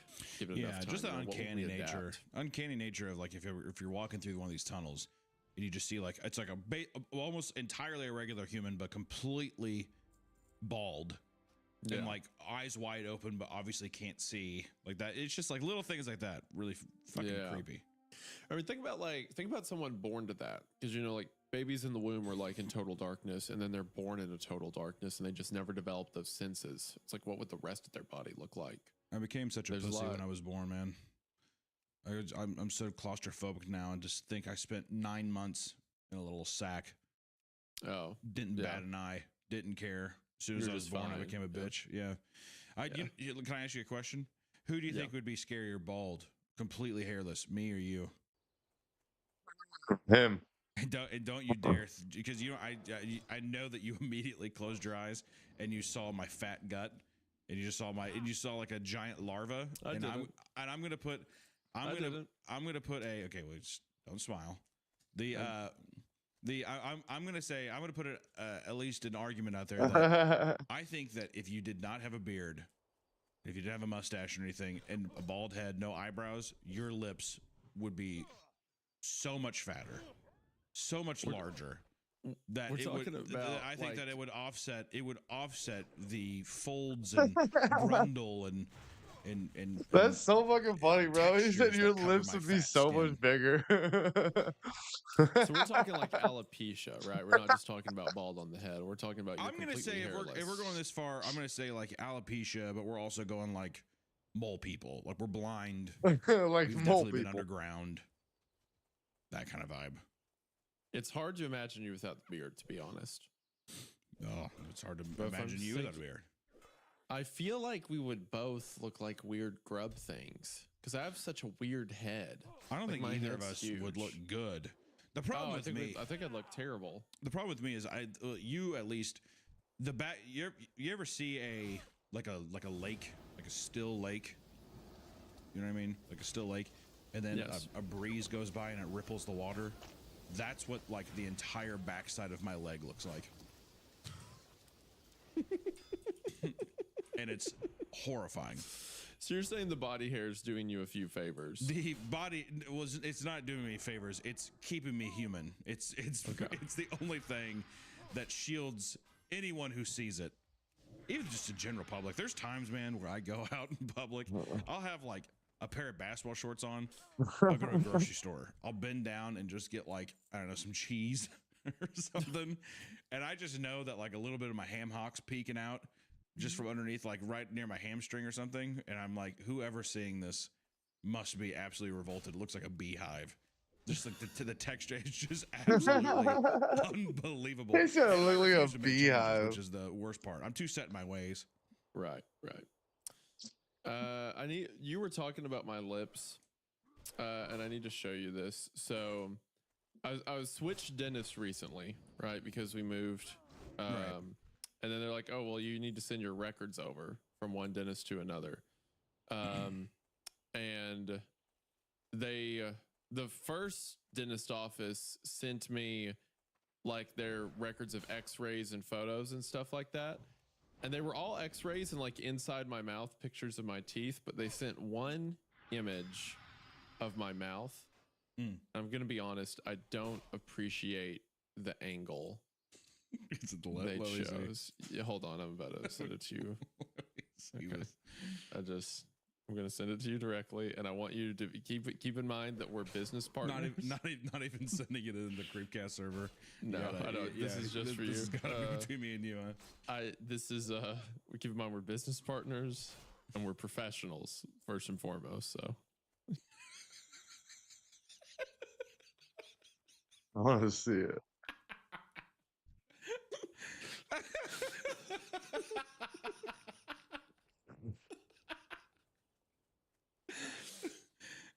First, why the image looks so oddly sexual, doesn't it? I don't know if I'd say that. Oh, I would. You know, it looks like a fucking Sabrina Carpenter album cover or something like that. I saw that picture and I was like, maybe it is that bad. Maybe I do have a problem.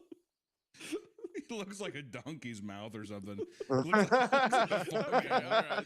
We don't need to go into all that detail. Oh, wow. You better show this on the episode to put some context, because good God. I tell you what, these are two. That's fine. These are two like fucking Peruvian pillows just stacked on top of each other. Good Lord, look at these sons of bitches. How is your top lip so impossibly white?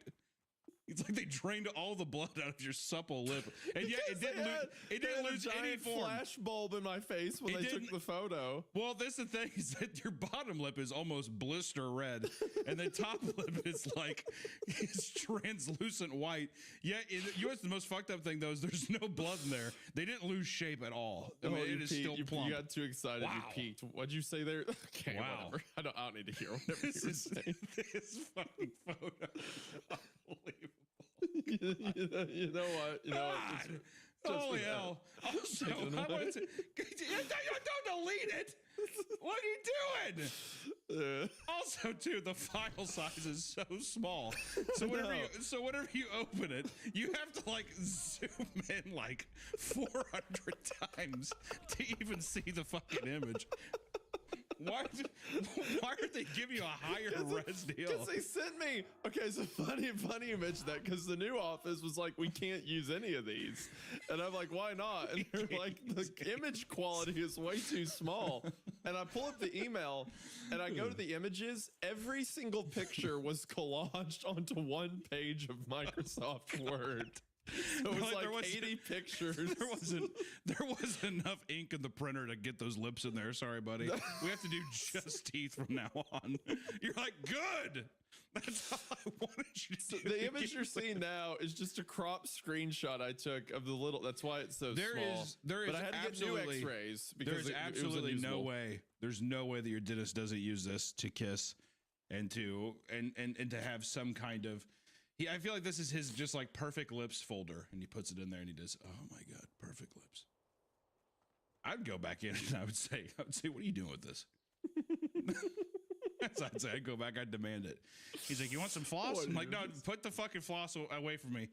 I'm like, what are you doing with these pictures? I'm like, I go to a dentist and this is 80% lip. I'm like, there's barely any teeth in this. Yeah, what are you getting with this picture? There's 40 X-rays. What does this do for you? This is such an anomaly too. Your bottom row of teeth, there's like 4 teeth there. Okay, we don't need to get into this level of detail. I'm pretty sure this violates HIPAA at this point. This is like, God. I've never seen teeth look so big yet so small. It's so uncanny. It's like a goddamn Salvador Dali painting. Okay, I'm like, all right. Good Lord. All right, we're fucking reading a story. You should have never sent that picture to me. You should have never sent that. Because I'll tell you what, that's just for my own personal hell. I'm like, I don't know what I'm going to do with that. I downloaded it too. I can't. I'm glad you're getting so much mileage out of this. I can't picture. I can't go a world without having that picture. If you deleted that, I'd freak out. Okay. Oh, God. Oh, God. Okay, well, yeah, glad we had that aside. So the story, the Rat King, I like the setup with the younger brother sick. And I really like that one line they said where they were describing like the cough and everything. And it's like, I don't want to stop playing either. The second cough drops to his knees. Kings don't get sick, but little brothers do. So it establishes like this very idyllic world. And it's a very simple way to give us some weight to the characters and their connection. Like the older brother wants to be stronger for the little brother. And the little brother's ill, but he doesn't want to stop like this world he has with the older brother. And it gives us a lot of relationship context very quickly. And also just like we were talking about with the tunnel and stuff like that, the idea of people underneath the town, like, you know, subterranean people. It's just a cool idea. What?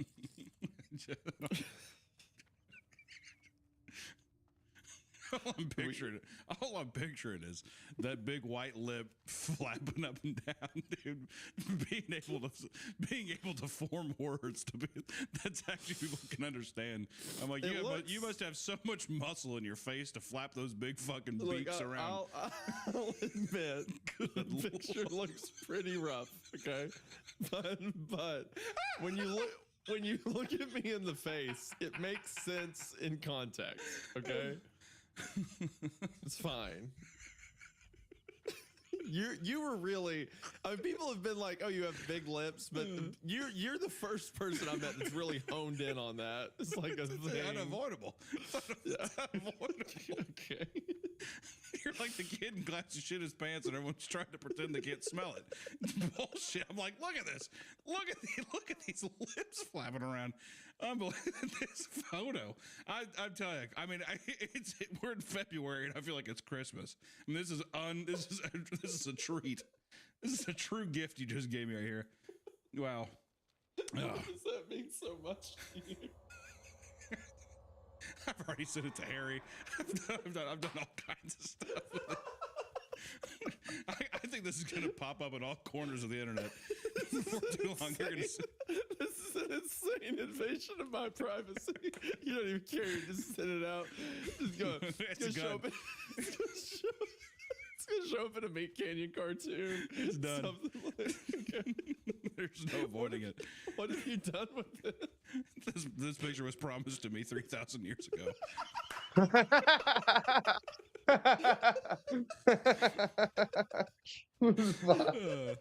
This picture was promised.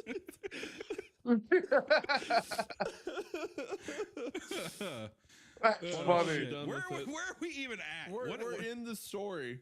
Yeah, where at? Are we at some? Oh God! I was trying to get back on course, and you took. We're back. I'm back on course. Okay. Ugh. I was talking about how I like the dynamic. Of I heard all that. Okay, I'm saying, right, where right. are we at on the text deal? I got Okay. that. Okay. It's time to talk about something scary. Your health. I know I don't go in the doctor as much as I should. If I'm feeling sick, I'll just lie in bed and sleep it away. But that's only because I don't want to have to deal with the appointments, insurance, and blah, blah, blah, blah, blah. That's why I have ZocDoc. ZocDoc is a free app and website where you can search and compare high-quality in-network doctors. Choose the right one for your needs and click to instantly book an appointment. We're talking about in-network appointments with more than 100,000 healthcare providers across every specialty, from mental health to dental health, eye care to skin care, and much more. And the nice thing about ZocDoc is that you can filter for doctors that take your insurance, are nearby, and are highly rated. It's super easy to use, and you can find an appointment time that works for you with the right doctor for your needs. Plus, ZocDoc appointments happen fast, typically within just 24 to 72 hours of booking. You can even score same-day appointments. You don't want to admit it, but you should probably see a doctor. So stop putting off those doctor's appointments and go to ZocDoc.com/creepcast to find and instantly book a top-rated doctor today. That's ZocDoc.com/creepcast. ZocDoc.com/creepcast. Thank you, ZocDoc, for sponsoring the episode. Back to our spooky story. I want to take a moment to thank today's sponsor, Factor. Factor makes healthy eating easy with fully prepared meals designed by dietitians and crafted by chefs. If the cold weather's got you moving slow or you just don't want to take the time to cook, Factor's the perfect option for you. Not only because of how easy it is, but because it's real food that's healthier than anything else you'd make in that time, and it tastes delicious. With 100 rotating meals that are ready to get some eat buffs in here. just 2 minutes, you're sure to find something you love. You can get meals for dietary restrictions. You can get meals that target your objectives, like Protein Plus. And Factor has a ton of options around their meals, things like smoothies, breakfast, snacks, and premium dinners. This is all with no prep work, no grocery lines, and virtually no cleanup. Factor lets me have an easy meal without feeling bad about it. And because of how great they taste, there's no compromise. So if you're looking to get in on this offer, then now's the perfect time. Because if you head to the link in the description at factormeals.com/creepcast50off and use Look at code all that now. creepcast50off, you'll get 50% off your first box plus free breakfast for a year. That's right, half off your first box and free breakfast for a year. The note, this applies to new subscribers only and varies by plan. Get We it got now, 1,400 health, with dude. Factor. Once again, that's factormeals.com/creepcast50off with code creepcast50off to get in on this incredible offer today. Thank you to Factor for sponsoring the show. Their link will be in the description, and we are now back to the episode.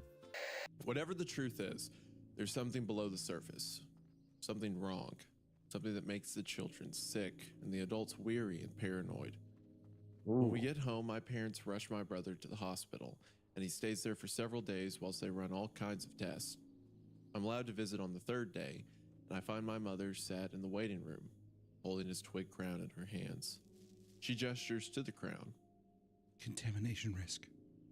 My brother seems to have somehow shrunk spooky. in the past 3 days, although perhaps that's just perspective. He is, after all, surrounded by huge machines that whir and beep, tubes that loop over the side of his bed. He smiles when he sees me, makes a movement to give me a hug, but the doctor calmly puts his hand on his chest. No sudden movements.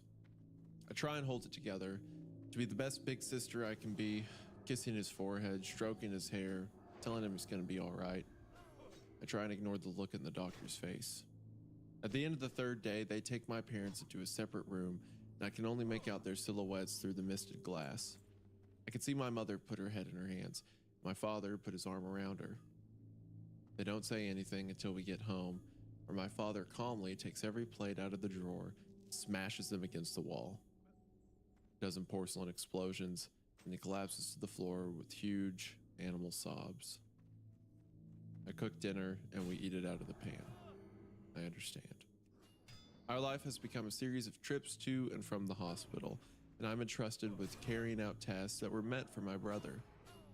It's strange, although he was far younger than me, 6 years to be precise, there must have been some tradition about these falling about the man in the family. Each week, I take bundles of food and water to several spots just upstream from various tunnels or sewer entrances. There I place them in the water and watch as they follow the course of the water, down and round, and eventually disappear into the black mouths of the tunnels. Sometimes, if I leave it until it gets dark, I can hear things coming from these entrances. Paranoid whispers, muted wails, something like humming. It's as if 100 people are speaking all at once, 1,000 miles away, and the echo of the echo of the echo of their voices is drifting out into the night. So is she saying that it's part of the family? Like the men are supposed to go feed whatever's down this river? Well, I think that it's saying that, well, I think she's saying that the men in the family are like ones that get sick. Or they're the ones that are being, like, it seems like men in this family are the ones, at least that's how I read it, are people that are appearing, like, that's why it's affecting her brother. I now, gotcha, which okay. I want to say, I do love that line. How creepy is that to, like, you take the bundles of food down to the tunnels, whatever, and then from there you can hear like the echo of an echo of an echo of like thousands of like tons of people talking thousands of miles away. Just such an interesting, like, like picturing that in your head, just hearing it. It's so soft and so like just like a slight whisper into your ear. Really fun. Yeah, yeah. I make sure that whenever I visit my brother, I bring him strawberries, his favorite food, till he grows too weak to eat them, till I have to cut them up with a knife and fork into small, bite-sized pieces, which I feed to him. We pretend for a while that he's still the king, and I'm just a knight who's making sure my king is fed and healthy. But it soon becomes too painful. It's a reminder of the years spent outside, long summers, of the promise that we both might someday grow old. Around a month later, he comes home. He's almost skin and bone at this point, but we still make the effort to have a little welcome home party. My father acts strange at dinner. I can see it in the way he moves, the redness around his eyes, and that suggests he's been crying. A boy like that shouldn't have to face death. He shouldn't have to grapple with it, to try and understand it, to rationalize it. He looks to me. A boy like that should live forever. My brother was always the favorite, and I knew that. I didn't mind. It was my favorite too. That's a heartbreaking line. That's so sad. It's heartbreaking but sweet given the context. Yeah, but yeah, I mean it's I think that it's I don't think it's supposed to be something where it's malicious, or it's not supposed to be something where it's like the parents are obviously loving the child more. I think it's just that like this is a being that is impossible not to love. To the, like, you know what I mean? Yeah. I also, it does remind me of what is that thing with there's a word for it, but kids who was raised with a sick sibling, who all the attention was directed towards the sick sibling, so because of that they're kind of neglected. There's a word they have for it, but it kind of reminds me of that. Which I don't know. I may be just paranoid, but something about the father's line, a boy like that should live forever. It makes me feel a little suspicious. I mean, don't get me wrong. It's a weird line, but also if your son is dying of cancer or of it's a like outside of the context of it being a no sleep story, yeah, that's perfectly reasonable. But because it's in a no sleep story, I mean, it's a red herring it's a sign that's coming. That night, I hear a rustling, hushed whispers, and the lock to the back door spring open. Curious, I peek out my blinds and see, still partially illuminated by the light from inside, my father, and in his arms, a bundle of white cloth and a face, my brother. Immediately, I get dressed and make my way noiselessly downstairs and out the house, following as best I can in the dark. I follow him down the back roads, through the fields, and eventually to the mouth of a tunnel. The roar of the water coming from it muffles my movements, and I lurk at the very edge of my father's glow as we enter. Thankfully, he does not look back often. When he does, he seems to be in a trance, eyes glazed over, a grim expression on his face. It gets quieter as we get further and further into the tunnels, and I have to take care not to make any sound, holding my breath, taking exaggerated, short steps. There are noises, though. My father holds an old-fashioned lantern in his hand, which casts a small sphere of light across the tunnel, and every now and again he'll freeze and hold it in front of him, as if challenging someone to come out from the dark. Whispers bounce off the walls of the tunnel, saying all sorts of strange and horrible things. I hear the faint sound of manic laughter over some tuneless hum. My father carries something that makes strange, periodic clicking noises, and every so often starts clicking rapidly until he moves on.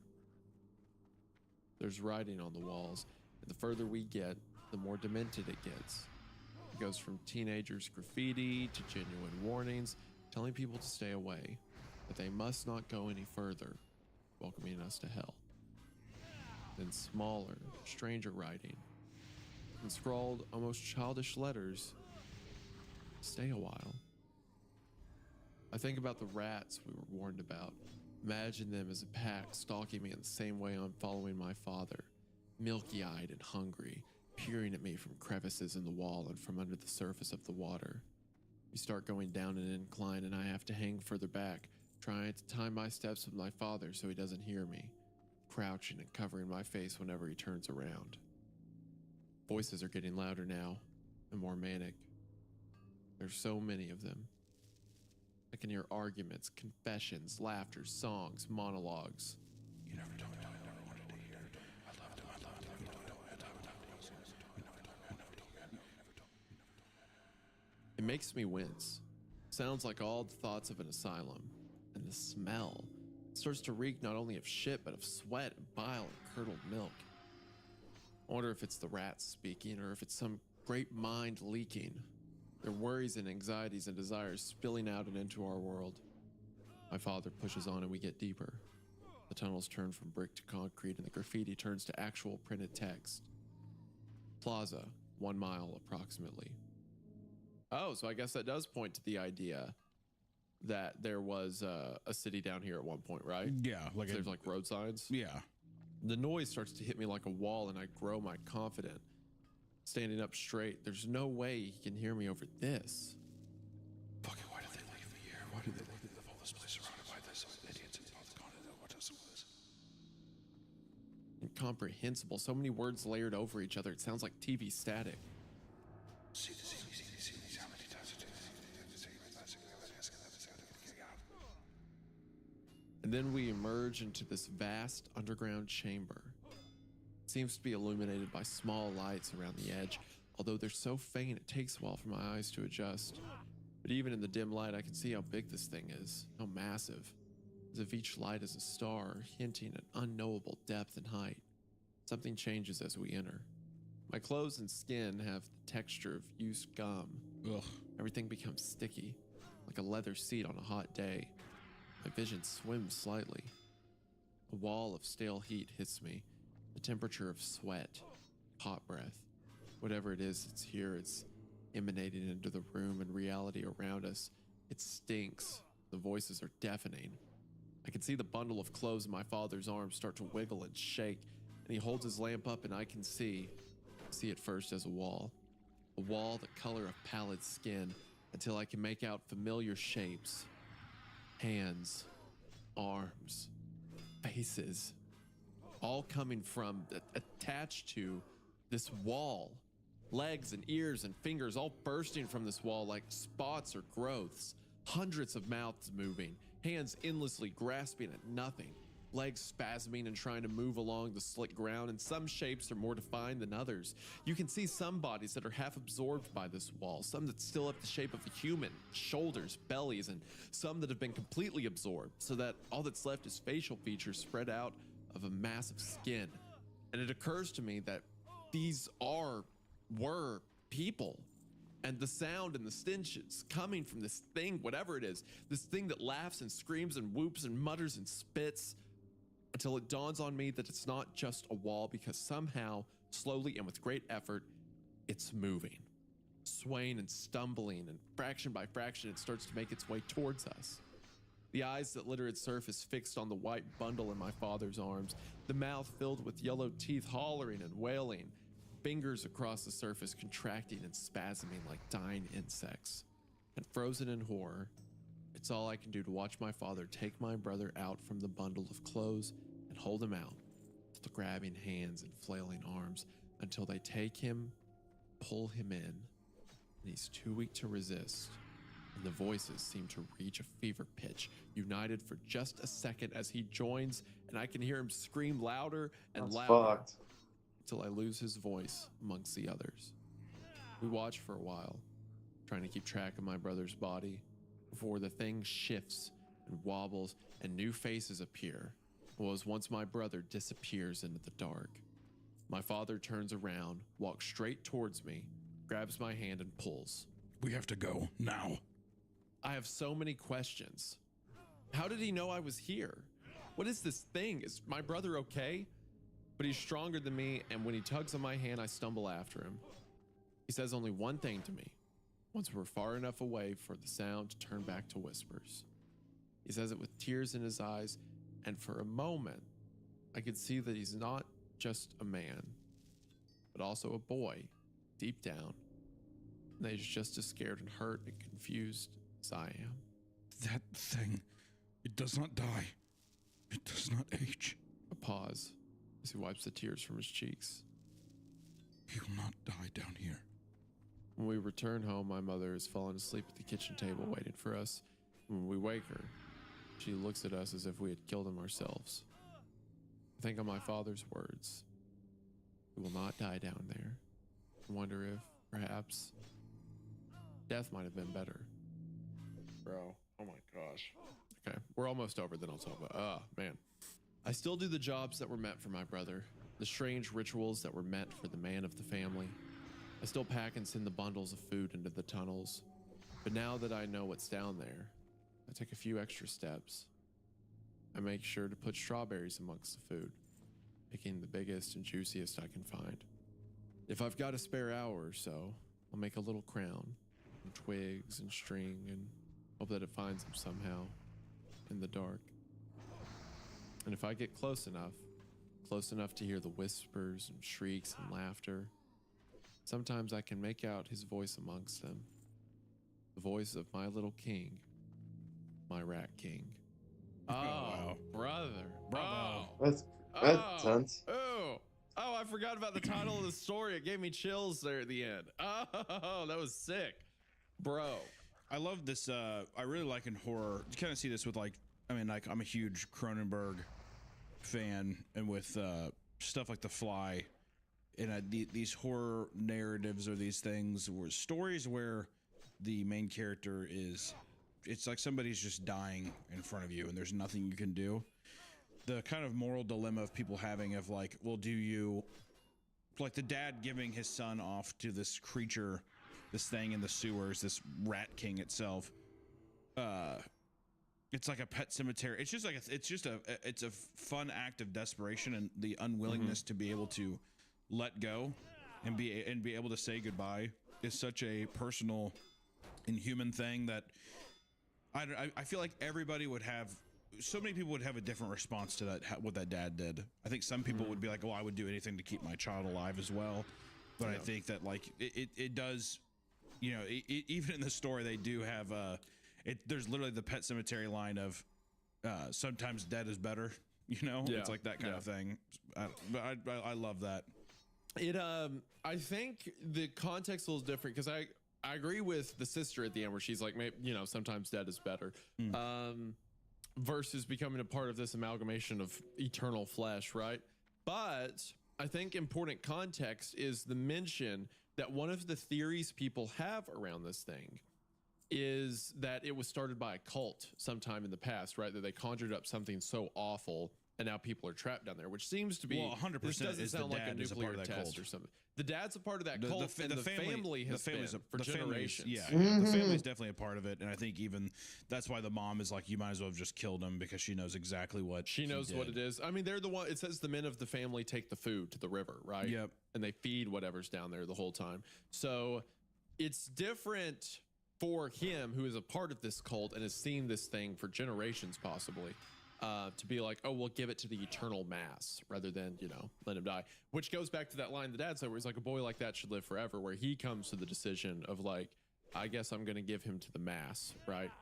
But man, the opening where the sister was like, they were playing pretend and he was a king.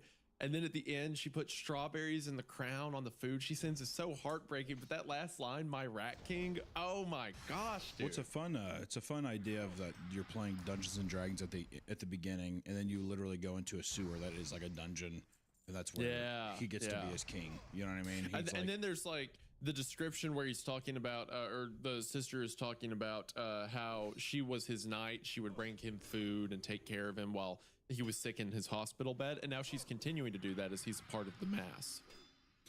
This is one of those stories where sometimes, you know, sometimes when these stories, because this was a nice short story. Sometimes after we read these short stories, I'm always like, man, I wish that there was more. But with this story, I just really loved how everything was approached. You know, you got to understand that the child was sick. You get a little element of the cult. Like nothing was ever overstepping itself, and you got just enough of information to make it satisfying. Like I really do feel like this is just like a perfect link through this type of concept and the way that they executed. I think Max did a great job. Yeah. This was fan. This is the first story we've read by this guy, and that was a banger. Like down to the pacing of it and the execution. I like how the father knew she was there the whole time, but was like, I guess she has to see this at some point, especially if she's going to be the one feeding this down here, right? Well, yeah. And so he lets her follow. I always love in these cult, like in these stories where somebody knows about a monster or they're dealing with a monster. We kind of had this in the story where the moth with the moth OC. Yeah, very, very similar. I love when there's a character. We haven't got one green weapon, even in guys. The episode, it was like there was anything. What a terrible father who even kind of knew what the son had to do. It's this thing of like when you have your beliefs and it's hard to swallow, and it's like even the dad at the end. I don't think that he's particularly stoked that his son is just a part of this monster, this amalgamation. No, he's not. You know, but it's a thing that they obviously still believe in. They take care of, and they do that. So in a way, I like that because it's justifiable why he would be like, you know, it's better than death in his eyes, because it's obviously something that he cares about, that he takes care of. So he's still like, he can't let go of his son yet. So now he's like, oh, well, if I do this, my son will be there in some way. Right. Yeah. Even if I don't get to see him directly, I know I'm still taking care of him. I know he's still in the dark somewhere, right? I also like the subtle kind of world building stuff where it's like they go down there and there was a plaza. So it's like, was there a city down here? Or is this all part of whatever this spell, this ritual is? But then the description of the room where there's lights in the distance that might as well be stars because they give off impossible depth to the space. It reminded me of the other John, the guy that did the Paradise Lost depiction. Hold on. There is one piece of art from Paradise Lost that I think about all the time. John Martin's who I'm thinking of. John Martin. John Milton was the author of Paradise Lost. Yeah, Pandemonium. Okay, hold on. Let me send you this image real quick. So, when describing hell and Satan's throne in Paradise Lost, John Milton gave this depiction of it. And what I love about this image is you see Satan on the throne, and then you see like the rows of people behind, but you see the lights hanging on the ceiling. And you kind of have a sense of depth on the first row of how far back they go. But then there's rows and rows of lights. And it's like this room he's in is impossibly large, right? So when she talked about walking into the room and then seeing lights that were impossible depth, it reminded me of this. And now I'm thinking maybe the author, because the author is Max Voynich, named after Voynich manuscript. He's obviously into like some weird esoteric stuff.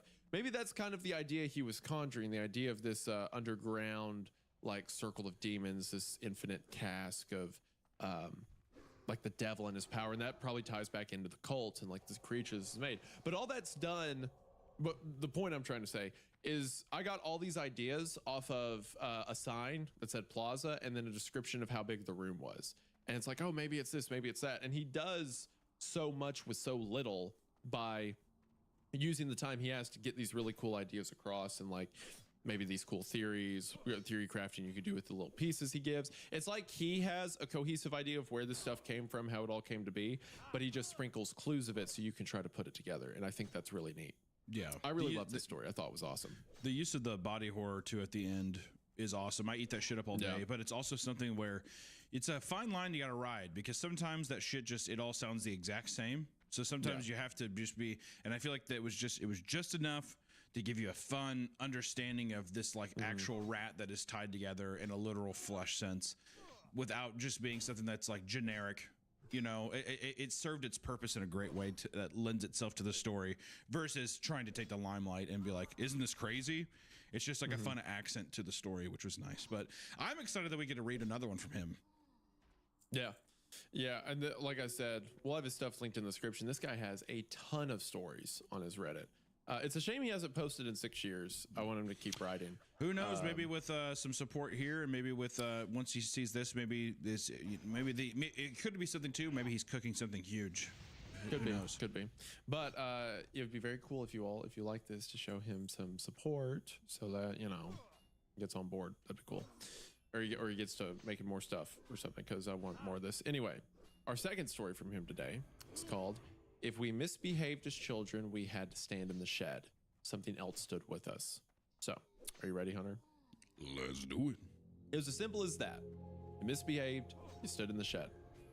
As I've grown older, I've come to realize that it wasn't just if we were naughty, but if our parents wanted some space, some time alone to get rid of us when they had guests over. They were always throwing these lavish and expensive dinners with services in Latin, incense, and all the guests masked and dressed in black. They needed us gone. The shed itself was rotting, an old, wet structure that sat at the bottom of our garden, maybe 3 or 4 minutes walk from the main house. Sure, that might not sound like the longest time, but try walking for 4 minutes in any direction you choose and see how far you get. Go on, time it. I think you'd be surprised. So after we'd made the mistake, chewed with our mouth open, asked a rude question, used the wrong cutlery, we were sent off. If we were together, Naomi, my younger sister, and I, the walk didn't seem too long. We could talk, try to take our minds off the shed, off the fact that it had its own wail, the fact that sometimes it was so dark you couldn't see one end from the other. We try and ignore the fact that sometimes the tapping on the windows sounded less like branches and more like some form of echolocation, like some giant and curious creature on the other side trying to draw us out. We'd stand there, shaking hand in hand, humming songs we could half remember, whispering stories to each other, anything to make the time pass. I tried to keep her spirits up, to make sure she wasn't as terrified as I felt, as I couldn't let on that I felt. Sometimes she'd repay the favor, and she'd tell me about her favorite animals, how big they were, what they ate, where I might find them if I was interested. It helped. the quiet, focused tone of her voice, the obvious pleasure she took in naming them all, despite our situation. I was much worse behaved than Naomi. She was all blonde hair and smiles, ribbons, long and looping handwriting, and pristine diaries. I wasn't interested in any of that. Being a boy, and being so proud of being a boy, brandishing my scraped knees and torn clothes, refusing to bathe until my father would hold me down and force me upstairs. As such, I spent a lot longer in that shed than she did. As time passed, I began to realize there was something wrong with it. Sure, the air in there was colder, stiller than the air outside. Sure, rats and mice lived under the floorboards, squealing and gnawing and climbing over each other in the dark. Sure, if you came in the daylight, you'd see a flock of crows talk to each other as you entered, trading little caws as if discussing you. But there was something else, a sense that you were never truly alone there. A sense that, shivering and hidden in the dark, something was watching you. I like, again, Max does a really good job in the two examples we've seen of giving you so much with so little. Because there's a little description of the parents where it's like when they needed, they sent us out whenever they needed time to their self. And it has a mention that they'd throw lavish and expensive dinners with incense and all the guests masked and dressed in black. So it's like, okay, their parents are some cult, something like that. But then you have this shed that's probably related to whatever their practices is. And there's a ton of weird stuff that happens around it, like the crow showing up and things like that. So it's like, how much of that is supernatural and how much of that is just like the eeriness that he feels being around a structure like this. I think it's almost interesting how, from a kid's perspective, the masquerade parties your parents throw, like the ritual stuff, isn't the interesting thing. It's the shed. But because of the masquerade, we're almost positive there's something supernatural about the shed, right? Yeah, well, coming from the perspective of like a younger kid, teenager, these things that are so normalized in their life are said in such a way that seems like, well, of course, they're in a mass party. As like it's said so matter of fact that it isn't drawn out to be some kind of like creepy big thing. I just like how normalized it feels, and it just is it's a piece of vital information that you could easily miss, which I think is kind of fun. Yeah. I want to take a moment to thank today's sponsor, Harry's Razors. Anyone with body hair can tell you that there are few things more annoying than a dull razor. You get midway through a shave and then your face starts to hurt and then you can't even shave the rest. And what you do shave is red and covered in blood, which Hunter may find attractive, but I don't. But now I don't have to be worried about being attractive to Hunter anymore, thanks to Harry's. That's because Harry's lets me have German engineered blades and barbershop quality shaves whenever I want. The razor itself is metal, so rather than throwing away a bunch of plastic every year, you get to reuse the same well-built razor over and over. It's designed in such a way that when you screw it in, the right amount of pressure is put on the blade to bend it just enough to take off your hair, but not your skin. So because of that, in combination with the fact that Harry's own razors have things like aloe and vitamin E in the cartridge, keeps my skin way smoother and less irritated after a shave than any other razor I've tried. Their same facility has been making blades for over 100 years. Now you can get that top-notch quality at a great price. Plus, Harry's has a risk-free trial, so if you don't love your shave, you can stop with no questions asked. Right now is the perfect time to get started with Harry's because for a limited time, our listeners can get Harry's plush trial set for only $10 at harrys.com/creepcast. That's right, just $10. With the plush trial, you'll get the all-new Harry's Plus razor, one refined 5-blade cartridge, a 2-ounce foaming shave gel, and a travel cover to protect your blades on the go. Once again, that's harrys.com/creepcast to get in on this incredible offer today. And after your purchase, if you could let them know we sent you, we'd really appreciate it. Thank you to Harry's for sponsoring the show. Their link will be in the description. We are now back to the episode. My suspicions were confirmed when Naomi was sent one evening, before I'd even had a chance to misbehave, and as such, I'd been sent to my room preemptively. The dinner they were hosting seemed special, and my mother spent the whole week fretting about who was sitting where and what to serve, and if they'd be able to find the house, old and crooked as it was, nestled on the edge of thick black woods that had no obvious markings to tourists. Something else, though. Frenzy in the kitchens. My father holding a set of keys I'd never seen before, heavy and brass. Dogs locked in the kennels, my mother's hands covered in paint. They had wanted us out. Interesting. Okay. Dogs in kennels, paint on her hands, or maybe blood, and then a set of brass keys. Also, when it said the house at the edge of the woods, dark and decrepit, I thought of the house where I saw the can man. God. So this story's become Lord. far more disturbing to me, far more scary. And so I spent the evening in my room, head against the window, watching the guests come in. Their long and pointed masks, the lanterns they carried, and the way they bowed as they met my mother at the door. There was a goat tied to a post a few feet from the entrance, and I was trying to work out why each guest would take a moment to say something to the goat or bending to kiss its horns. I'd never seen the goat before, and I remember wondering if it was a gift or if my parents had brought it for some sort of game. I felt sorry for Naomi in the shed, the wind beginning to howl, which I knew brought strange, lifelike noises from the holes in the old wood, made the window rattle, and the rats shelter between the floorboards. Felt sorry for how alone she must have felt. That is, till I saw her. When Naomi came back, her hair was braided. It was tied into one long plait that curled around her head, the hair bound together by neat red ribbons. Wildflowers punctuating the plait every so often to give her the impression of a wild princess. Her nose and cheeks were flushed from the cold, and she spoke in between sniffles, wrinkling her nose each time, still shaking. I asked her where she learned to do her hair. Our mother was never one for anything like that, preferring either military ponytails or simply combing it until Naomi could fight back tears. And I thought perhaps Naomi had read it in a book somewhere. She loved books, but was clumsy, able to name all the animals of the forest, but forever scaring them off with her heavy footfall. She shook her head. No, it wasn't me. Someone at the party? I asked, knowing full well that she wasn't supposed to attend, but that often guests couldn't resist saying at least a hello to the little blonde girl on the stairs. She shook her head again. Something turned in my stomach, caught in my throat. Who, Naomi? I asked, trying to hold back the panic in my voice. Pointed to herself, did this strange rasping voice, and on the in-breath, spoke her name in syllables. Me.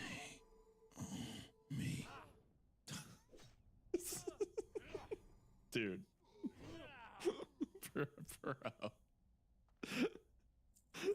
Okay, imagine there was a little girl, right? And you're like, oh, hey, Sarah, how are you doing? And she points herself, she's like, Sarah. It's like, no, we got, sorry, hey, your daughter's dead. Yeah, cool. Sorry that your daughter died. I'm leaving. Yeah. Bye-bye. I'm so sorry for y'all's loss. You should burn that thing. Anyway, bye. Your dress is so cute. I have to go take a shit. I'll be right back. That's what I'd run. Yeah, crawl out the window. Yeah. Oh, yeah. Oh, I'm sorry. I meant I have to go do that at home. I have to go all the way home. But it's my home because I'm leaving the state now. I said it again, firmer this time, the tone I'd used when I scolded her. Who did this? Who's in there with you? Who put the ribbons and flowers in your hair? The reply was the same on the in-breath. Naomi. I knew neither of us could go back, and although I was on my best behavior, Naomi didn't seem to care. Seemed to be oblivious as to what waited at the bottom of the garden for us. My mother said the party was a success, that she'd be having another one. She seemed younger, I thought. Crow's feet by her eyes had smoothed, and her mouth seemed fuller. I tried to beg for her to hold off, but she replied by looking out the window towards the shed, and I have no choice but to shut up. Interesting. So it seems like they're doing this as like a rejuvenation spell, right? Stay young. I wonder then how old they are and if this is even their kids, right? Because they clearly have a contempt for them, like they brush her hair till she cries and like super strict and things like that. Yeah, I mean, they almost seem like sacrificial victims or something. Yeah, maybe they're just like fattening them up, so to speak, for some eventual ritual. Might have already done it if Naomi's now possessed by a skinwalker or whatever. Yeah. I asked about the goat and was told that there was no goat, that I must have imagined it. And when I pushed her on this, she slapped me hard in the face till I tasted blood and said that boys who lied spent weeks in the shed and had their food slid under the door until they knew better. The shed hung at the bottom of the garden, hidden in shadow. I tried not to look at it, terrified I'd see faces in the window, pressed up against the glass, staring back at me.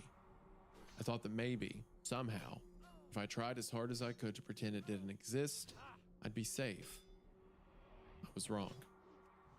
My parents were looking for any excuse the night of the party. Before I even knew I'd done something wrong, I was sent to the shed. I tried to find Naomi, tried to ask if she was there, but she was nowhere to be found. My parents' patience grew thin. They said if I didn't go right this minute, I'd be sorry. My father's lip shook like it did when he was angry or drunk, when he wanted to use his hands or his belt to bruise. The walk to the shed had me breathless. My whole body was shaking in fear, in anticipation of something I didn't understand. I could feel my knees weak as each step took me closer. The sun was beginning to set, and the trees cast long shadows on the grass. Crows were quiet this evening, strutting down branches to watch.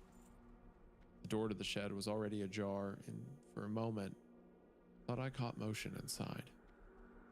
I was still, silent, until I heard the flapping of wings, the patter of rats. I took a breath. I was going to be okay. There was nothing in the shed that could hurt me. Naomi had learned to braid her own hair. I decided upon entering that I would do what any boy should do, what any man should do. I slowly paced around the walls. I thought that this would dispel any ideas I had about something else being in there with me, about anything sharing the space. My footsteps were marked by the groan of old floorboards, a faint echo as they bounced from the wall. Each footstep followed by an echo. A slight delay, and so after I'd walk 3 paces, I'd pause and hear step, step, step. I'd walk 3 more, same thing.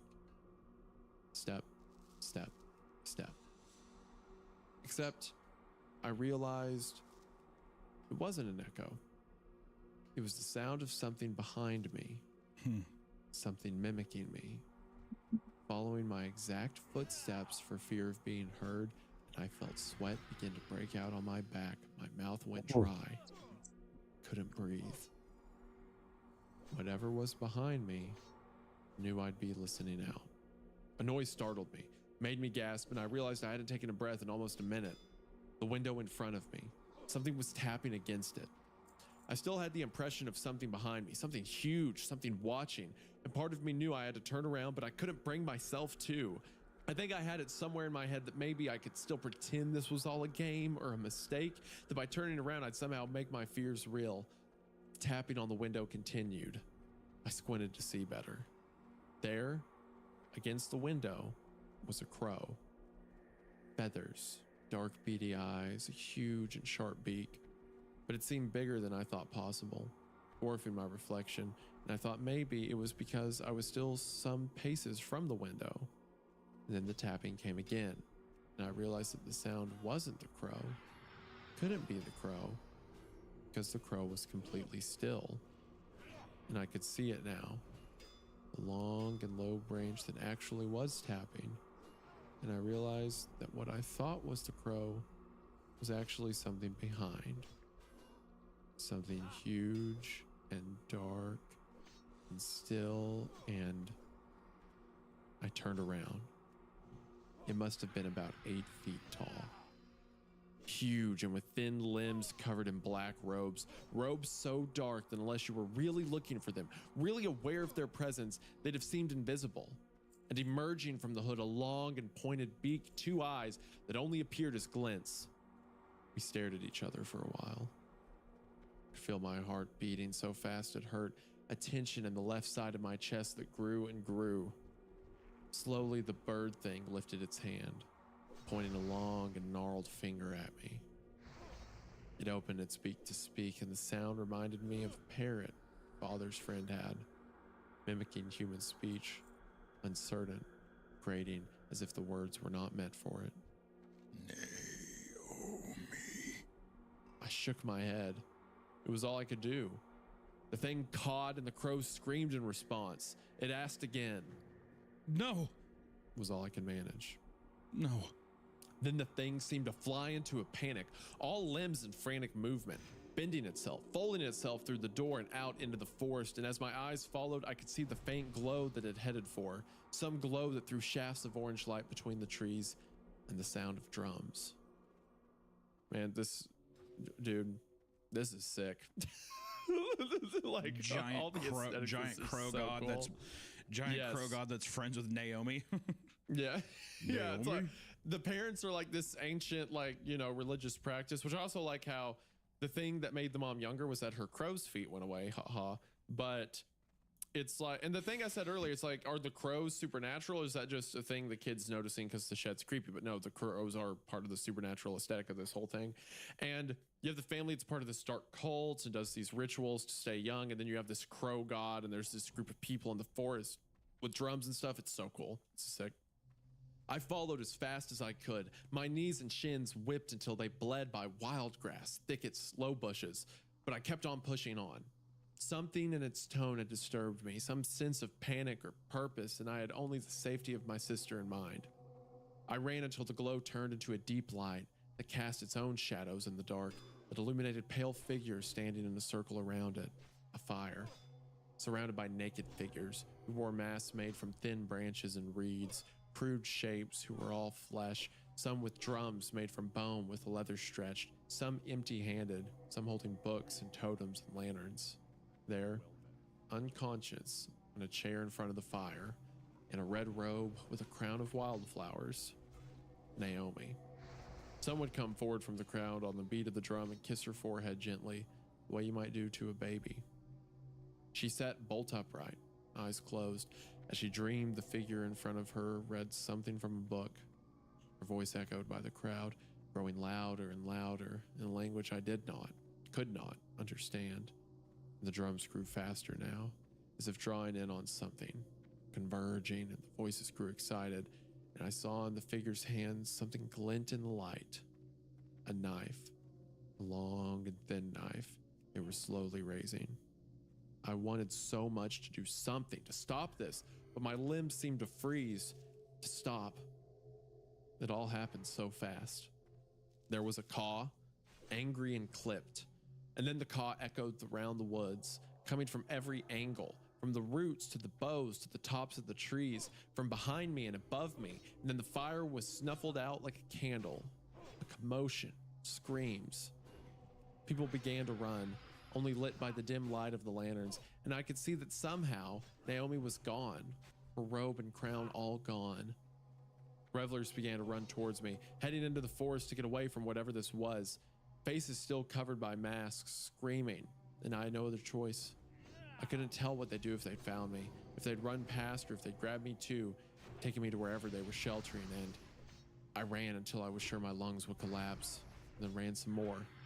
I ran until the spit dried in my mouth and in my lungs, and every breath made me shake. I ran until I was 2 towns over, covered in blood and my feet torn. They found me on all fours in the town center, retching onto the cobblestones. It took 2 days for me to finally speak. When they finally took me back, they made an effort to disprove the parts of my story they didn't believe, although even then I could tell they were holding back.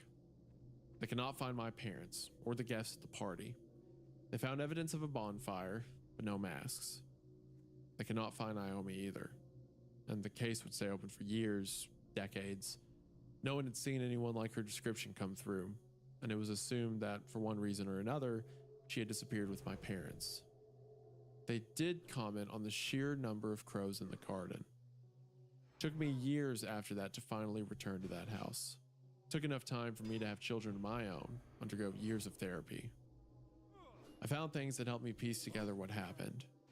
Hidden rooms, stone slabs, runes carved wall, old books that smelled like rot and had strange diagrams in them. But I never found her. I like to think whatever took her saved her, although if I'm honest, I can't be sure. I like to think that she roams the forest now, with her crown of wildflowers and her red robe, passing her blessing over all the creatures she loves so much. And although the shed has been demolished now, floorboards and walls removed to reveal the bones of livestock, sometimes I'll hear it. When I'm walking in the woods, working in my room, whispered by the wind, the cries of birds. Naomi. Man, that is 2 for 2, dude. Yeah, what I liked about both of these two is like, well, It's hard to say. This one seems like it has a bit of a darker ending. Well, both of them have like a darker ending, but yeah, like the first one was creature, super happy with the kid getting absorbed by the flesh wall. The creature, like the crow, I don't think that the 8-foot tall crow dude was like a bad entity. He just wanted Naomi and then he left. Yeah. Yeah, it's like his buddy. So then when Naomi wasn't there, he was like, wait, what the fuck? And it seemed like he went out, was freaking out. It looked like it seemed like the cult was going to sacrifice her.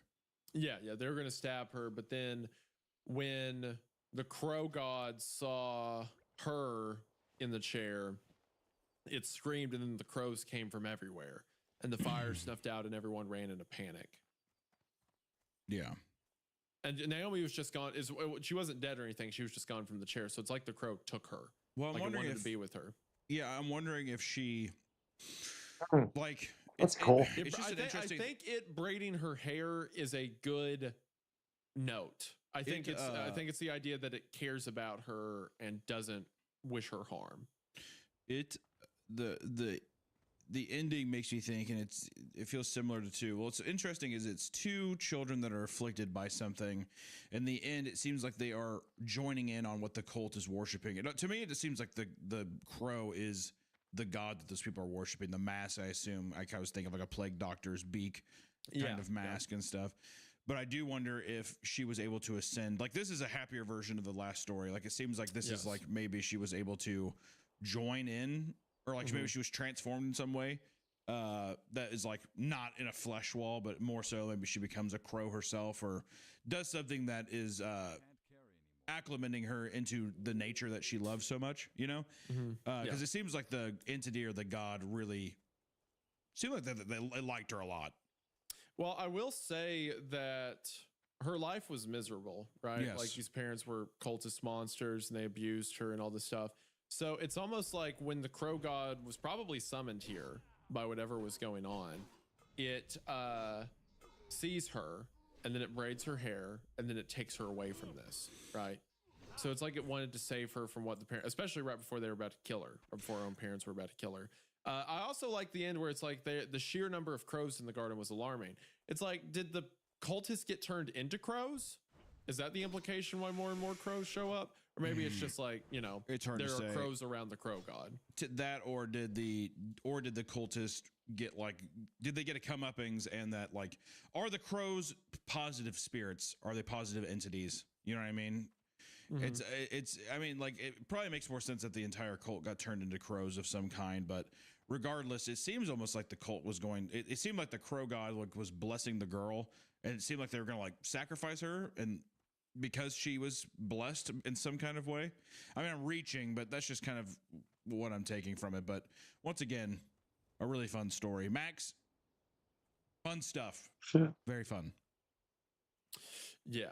Yeah, I think what's interesting is the similarities between both of those stories, because they're both about an older sibling who is protective over a younger sibling, who both of them are the victims of some cult or some practice that their parents are a part of, who their parents in one story give them over or try to give them over to these dark forces for their own gain or their own selfishness in some way, even if in the first story it was just the selfishness of wanting your kid to live forever. And then it ends with the older sibling reminiscing on hoping the younger sibling's okay. Yeah, it seems like the first family in the Rat King story actually loved their children versus this story. I don't know if you felt it this way too, but it seemed like almost like the children were just literally a commodity to be sacrificed. They were the mother turning and not even like acknowledging the child or whatever. I was like, all right, yes, cool. Yeah, it is. They were the fatted calf. They were just saving them for the ritual whenever it was to come. The fatted the calf. Story, the father still did the wrong thing, and he was still part of a cult that, you know, turns your kids into. I love these like, stories, dude. I do. I really do. But it came out of a point of wanting his son to live. These two guys are great. Of, like, wanting to be younger. Right. Well, should we? Those were both excellent stories. So check out Max Voynich. Hey, again, I found your posted dude. well. I really want to see more stuff out of him. We'll post his account in the description, and we'll also post the Max Voynich subreddit where people discuss his stories and stuff like that. So, Hey, Paladin, thank you for rescuing me. I am sure Max, Marshall Mathers this, will make more kind deed. stuff. This was awesome. I enjoyed it. All right, hang on. All right. Gonna sell some shit. With that, you ready to move on to Dopamine? Yeah, let's finish off with the Dopamine story, which is they told me I was nothing but a dog. Yep. And we all, like I said at the beginning, we're all familiar with Dopamine. Wrote the incredible story, The Dead Girl in My Yard Was the Best Friend I Ever Had, which is, it might be a top 10 we've ever covered on this show, to be honest. Because I think about that story a lot. I know fans love it. I know that we had a great time reading it. So much emotional depth. It's hard not to fall in love with the character, like that girl. It was really good. Listen to it today. Entity. It was so good. Kind of the so good. Crazy. I don't want to reveal too much in case we have our new viewers. If you haven't read that story or heard us talk about it, please listen to that episode or go read the story for yourself because it is it's really fun. So I'm excited. There were so many good, like the dialogue moments where the dead girl is describing, look at like, this. well, the birds came with the trees and the first summer. It all and sucks. Stuff. It was so magical, hauntingly like beautiful. It all like, sucks. Yeah. It would have been pretty good though. It takes up at the that same level. real estate as things like Chronicles of Narnia. We got a big jump there, and, 2300 though. Are. Like it's like a child's almost imagination of this world they were on, but it has such a like a undertone of death. No, we gotta which do is a dead girl, watch but just so also we can with a clear sick up our brother fucking or sick, inventory space, mother bro. and stuff like that. Like, gosh, For it was just such a good real. story. For real. But yeah, so Dopamine killed it. And now we're reading another story from them. Yes. 7 years ago. Look It's at called us. They told me I was nothing Level but a dog. 31, Once guys. again, Dopamine, their And we account are has playing been deleted hardcore. because Reddit's So you lame. know, Soul of Iron. But we're gonna right link here. their Substack, and we're gonna Soul link of the Iron. subreddit for the North American. What's the name of that big series they write? The North American Pantheon. We'll have that linked in the description, all their stuff. And I'll verify that Dopa Beans is their new account, but if it is, we'll link that too. So be sure to show them some support, especially. Yeah, one more level, dude. Look at this. Boom. That out of the way, they told me I was nothing but a dog. My father named me Lake. So now we have when I was born, 5% chance for critical strike, like a bad dog. and then we're gonna unlock vengeance. Dog. Use the name. How many points we got? We got 23, so we need what? 3 more levels. Beneath, inferior, nothing but a dog. What eye for an eye. Yeah, Leica's the dog the cosmonaut sent up. Kayla has a Leica tattoo. Oh, right here. Obviously this. What? So if we put 3 levels into two-handed, the father said treat nothing but a bad dog. Or we could do 1 in sanctity and then human to say. Very not a healthy relationship right now. No, we're not doing that. And your father shows up, like, treat that nothing but a dog. Like a bad dog. My father meant to humiliate and degrade me with such a name, but he honored me instead. You see, vindication stray dog from gives the Moscow. paladin. On the 3rd of November. Damn it! I think we do this. Soviet Union put her on Sputnik 2. I mean, we'll do so much more damage. It'll be insane. To orbit Earth. Anyway, we gotta go. Rocket into space, but they didn't know. We have so much to sell. We have so much to put in storage. A death sentence. And I want to take a little smoke break. But I'll leave the story on, dude. Hot. I'll have it on my ear, so we'll listen to it together. Don't worry. And also, if you want to chat, it's on my phone. I'll be chilling. She perished the same way she lived. Think. Lesser, beneath, inferior, abandoned, unloved. Right back. I don't know, like 5-10 minutes. I spent many hours imagining her terror, pain, and loneliness. How would it feel, spending my last hours hurtling through divine darkness in a metal bucket? What must it be like to not understand what I was seeing? Why it was suddenly so loud and so hot? What must it be like to not understand why, after being plucked from cruel streets and dropped into a bustling world of kindness, I was now alone? Perhaps I wouldn't think I'd been a bad dog. Perhaps I'd think this was my punishment. Jesus Christ, I'm punishment sad. Is do what? I said, Jesus Christ, I'm sad. Yeah. I was like, God, I'm so sad now. I'm like, good Lord, this dude. is an insanely heavy opening to a story. I have to pull up the picture of your lips, and then there it is. Does that make you feel better? Slightly. Actually, it kind of made me even more depressed, honestly. Why did the lips make you more depressed? We just got to keep going. All right. Leica is such a tragic tale. I think about her a lot. Such a cute dog. It's like she was just used for, our understanding of something, but she was a casualty from the beginning, and that had to be so scary for little dog. Didn't know what was going on. Yeah, tragic. That made you feel better, right? Me saying that just now. No, I was like, yeah, I'm in a good fucking headspace. I'm sure everybody too is just like now, just sitting here quietly thinking about existentialism and stuff. It's pretty fun. Do you know the song Holland 1945? I love that one. Yeah, that's my favorite song. I'm not crazy about Neutral Milk Hotel, but I love that song. But I see people attribute the end of the chorus to her all the time, where it's like, and now she rides a comet's flame and never coming back again. The world seems better from a star, right down from where you are. Yeah, I see all this stuff. It'll be like Kayla's tattoo is Leica, the dog with an astronaut helmet on her. It's a sweet. What I like about Leica so much is it was such a tragic moment, and it's such a terrible thing in history where it's like, let's just kill things. Let's just ruin creation for our understanding of it, which I understand, like disease research, stuff like that. There's a greater purpose. There's an end. But in Leica's case, it really was just for our knowledge, for our getting to know something. Some life was lost and it's tragic. But now there's this reinvigoration of her where people see her as kind of a symbol of tragedy and what was lost. And because of that, they make her beautiful. There's drawings of dogs with helmets and floating through space and on comets and stuff like that. I don't know. I like seeing the art, like the beauty that comes out of it, Mm-hmm. Now you're in a good headspace. now you're really ready to go. Punishment is my mother tongue. I know what it was like to be punished for transgressions I cannot remember or understand. When you hurt so badly, my heart rate triples, my mind flies out the window and soars into the stars. Retracing Leica's doomed flight while my husk squirms and weeps on the floor of a dirty house 68 miles below. Even so, I adapted to punishment. As I said, it eventually becomes a language. Given enough time, anyone can learn a language. What I could not adapt to was fear. As a child, I was afraid of everything. You see, in the deepest, most forgotten parts of the world, there are things that most people cannot believe and even fewer would understand. Old ways, old things, old truths, and old monsters. Monsters like my father and my grandfather. How can I describe this in a way you will believe? Maybe I can't. Maybe I shouldn't try. So instead, I'll describe my grandfather. He was called Pavel. By the time I turned 9, he had gone through 6 bodies. By this, I mean he inhabited them, using a variant of blood magic perfected by my forebears across many centuries. He leapt from body to body. Okay. He was not a spirit.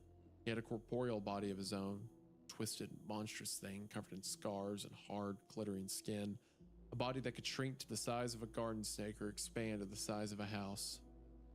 But for all its marvels, its body was weak. Sunlight burned its eyes and blistered its flesh, so it entered other bodies, like a hand inside a puppet, and wore them until they rotted away. I'll never forget the sight of him, of many hymns, in different bodies, his flesh degraded and fell away in wet, discolored strings, or the way his eyes, hard, round, yellow eyes, blended deep within their stolen sockets. Grandfather preferred the bodies of men, but sometimes chose women or children. Once he even wore the body of my mother. I was very young then, perhaps 3, and the sight of her familiar form standing before the fire sent me into such transports of joy that I bawled from sheer ecstasy.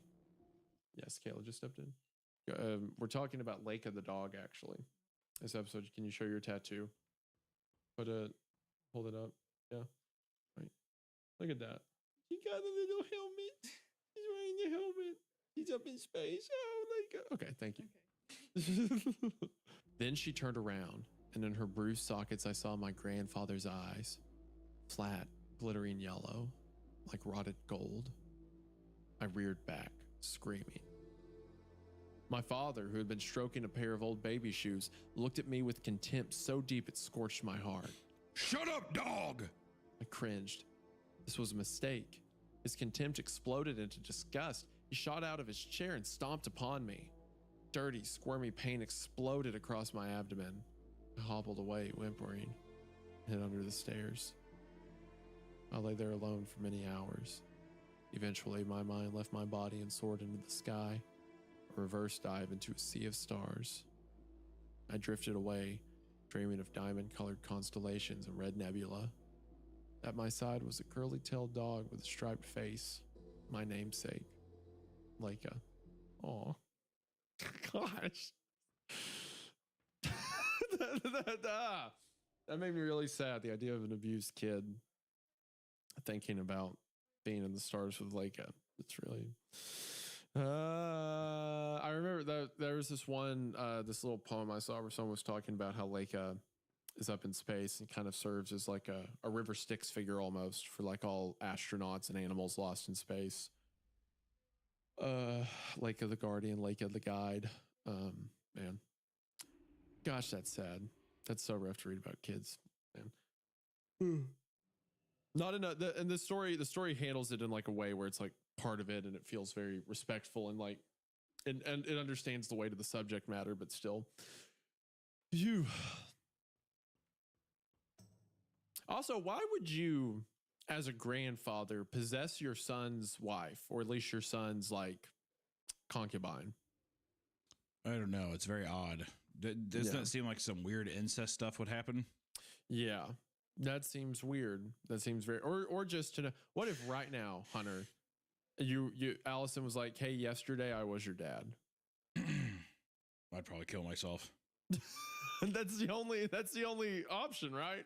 Like which I mean, to be fair, he is like a fucking immortal blood wizard or whatever. So who knows? Who knows what in the mind of a blood wizard, Twilight vampire, sparkling guy would do? That's true. Who knows? When I woke, I felt her, furry and warm, chest rising and falling under my hand. I opened my eyes. For just an instant, I saw her in the shadows. Then she shrank away, sinking into the ground. I tried to grab her, but the floor swallowed her. My fingers closed on cold, hard floorboards. I covered my eyes and wept. Several months later, grandfather within mother gave birth to a child. Okay, see? Like, that's weird, right? It's a little... Hey, son, I possessed your wife while she gave birth to your child. Treat your kid like a dog and come over here and have sex with me. Treat your kid like a dog and let me birth my grandchild. I'm pregnant, son. I'm pregnant with your baby. Yeah, this guy's a freak. Aside from being like a multi-dimensional spirit demon or whatever, he's just weird. A baby boy with yellow eyes and my father's curly black hair. Mere minutes after the birth, father picked up the baby and took him outside. He returned an hour later, empty-handed. Spurred by horror, I immediately ran out into the night. The cold was brutal, at once invigorating and exhausting. I searched until I found the baby, whimpering weakly beside a snowdrift. He was still covered in birth blood. I named him Alexander and brought him home. When I walked in, father immediately slapped me. I reeled back as stars rocketed across my vision. Never! He hissed, contempt dripping from every syllable. Never disobey me again. Give him to me now. He reached for Alexander, but grandfather stopped him. I looked up and swallowed a whimper. Grandfather stared back at me through my mother's rotting face, the mouth puffy and discolored, with an oddly detached look, quirked into a smile. No. Let the dog keep her pup. We have other concerns. They certainly did. They worked together, and they worked constantly. Father kidnapped victims, and grandfather used them. Whenever father brought a new victim to the cabin, grandfather used his hands, long, hideous things marked with scars and covered in strange, glittering flesh, to tear out the victim's tongue and crush their feet. Then he would wait until nightfall, because remember, sunlight burned grandfather's eyes and blistered his skin, and carried them to his chapel. His chapel was an ancient stone structure at the base of a wooded hill. Within the chapel were 3 red windows and 6 rough-hewn pews. At the end of each pew sat desiccated corpses facing the altar like sentries. I hated grandfather's chapel. The very air weighed upon me whenever I entered, crushing my heart and poisoning my lungs. The worst part was the fear, electric and paralyzing, inescapable. Luckily, I was just a dog. Dogs do not spend much time inside chapels. But dogs hear screams, even screams from far away, echoing down forested mountains long into the night. Grandfather did not often leave his chapel, but when he did, it was always in the wee hours of the morning. I know this because my father and I were required to hold vigil until he walked through our door. Whenever Grandfather came back from his chapel, he looked human again. Smooth skin, wide smile, good proportions. Sometimes he looked a bit like Father. Sometimes he looked like his victim. It was as incomprehensible to me as outer space would have been to Leica. The stream of Grandfather's victims never ended. Vagrants, the elderly, travelers, orphans fleeing violence. There were so many. So many. You think that maybe it's saying that oh that was a good stretch. Pop something. You think that it's saying that this isn't actually a grandfather, this is like a demon or something that the father invited in years ago and I was just kind of worshiping? It seems. I mean, it's got to be something like that. I mean, I'm still wondering why this motherfucker even had a kid.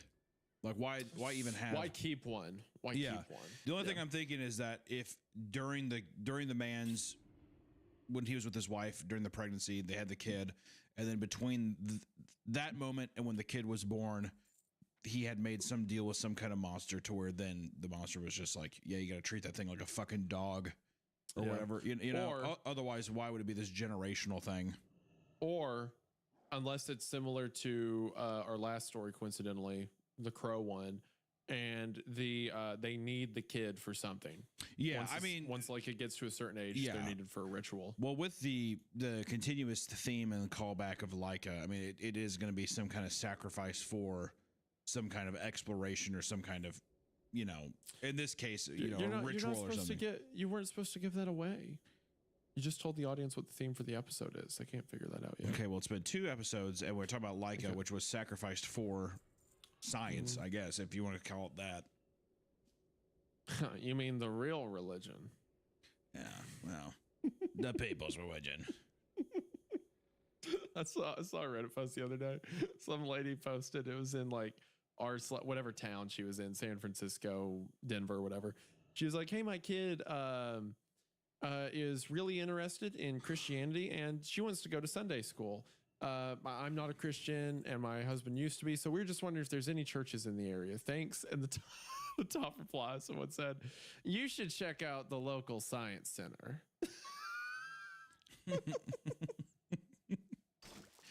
Well, maybe teach your kid a real religion.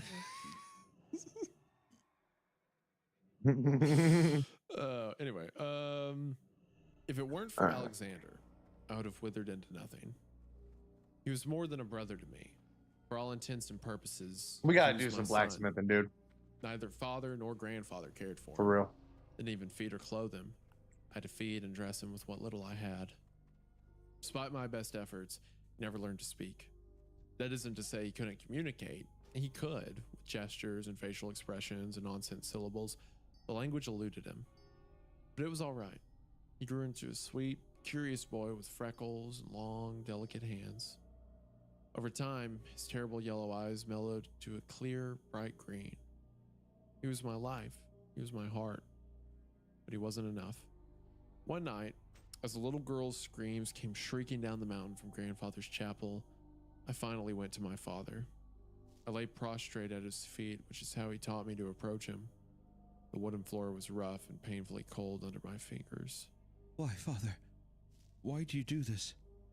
He sat in his chair watching the fire. In his hands, he held a pair of white baby shoes.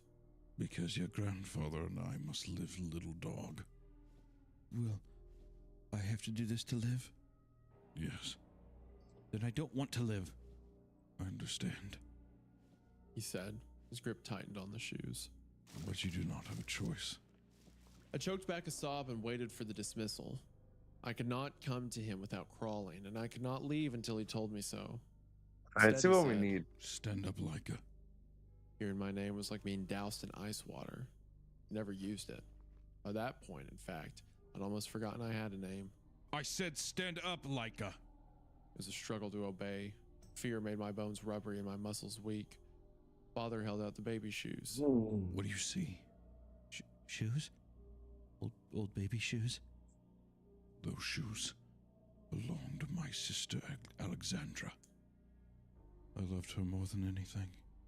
More than life, more than my parents, more than your mother, more than you. She was my heart. I watched him. The firelight threw his face into relief, Damn. creating crevices Look in at the that. wrinkles.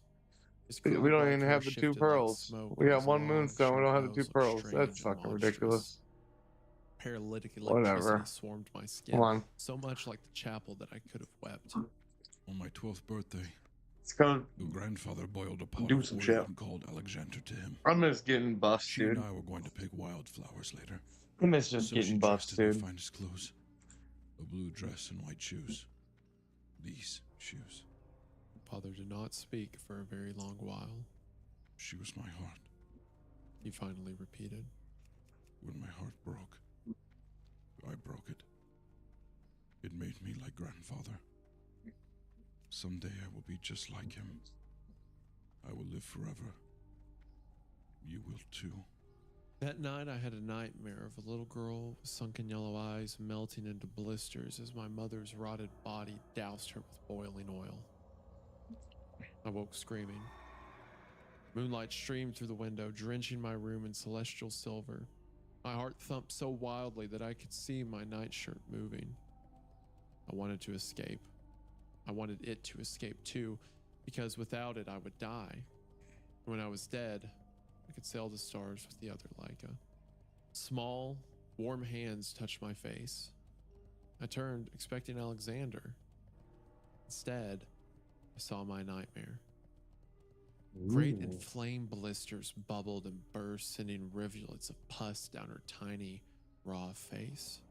The skin around its mouth had burned away, leaving neat rows of milk teeth fully exposed. Burned scalp and dull bone glinted through black, curly hair. The blue dress clung to her body. Oil dripped from them, soaking my blanket. Don't cry. They have so much I armor, whispered. dude. Alexander stirred between us. Get out. The girl's blistered chin quivered. But you made me come here. Please let me sleep. All right. I whispered, because I did not know what else to say. The girl burrowed under my blanket. I watched, aghast, as she threw a bony, burnt arm across Alexander and drifted to sleep. This is what we need right here. That night, I did not sail the stars with Leica. Instead, I sat awake, watching the apparition with mingled excitement and fear. Just before dawn, We need my door creaked 180 open. blacksmithing, though. I tried to shield the girl as my father stepped into the room. What is that? Please. Please don't. The girl shifted and Wow, incredibly green iron held began to so shrink. good. Her body flattened into nothing, leaving her dress crumpled Supreme. on the floor. That sank away too, Yeah. leaving the cold, empty floor in its wake. What was that? I saw it in my sleep. Her! Her, not it! I saw her in my sleep. When I woke up, she was here. Sweat gleamed on Father's skin, reminding me of stars. Get dressed. You must see your grandfather immediately. Fell to my hands and knees and crawled to him. No! Stand up! Bring the boy.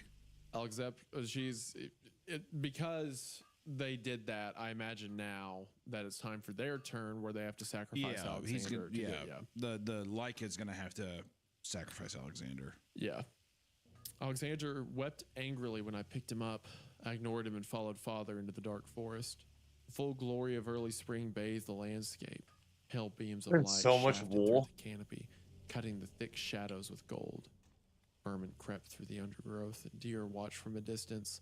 The forest was always full of animals. Grandfather was no danger to the birds or beasts after all. Soon the chapel came into view. An ancient little church with a black spire, red windows, and frost-encrusted stones.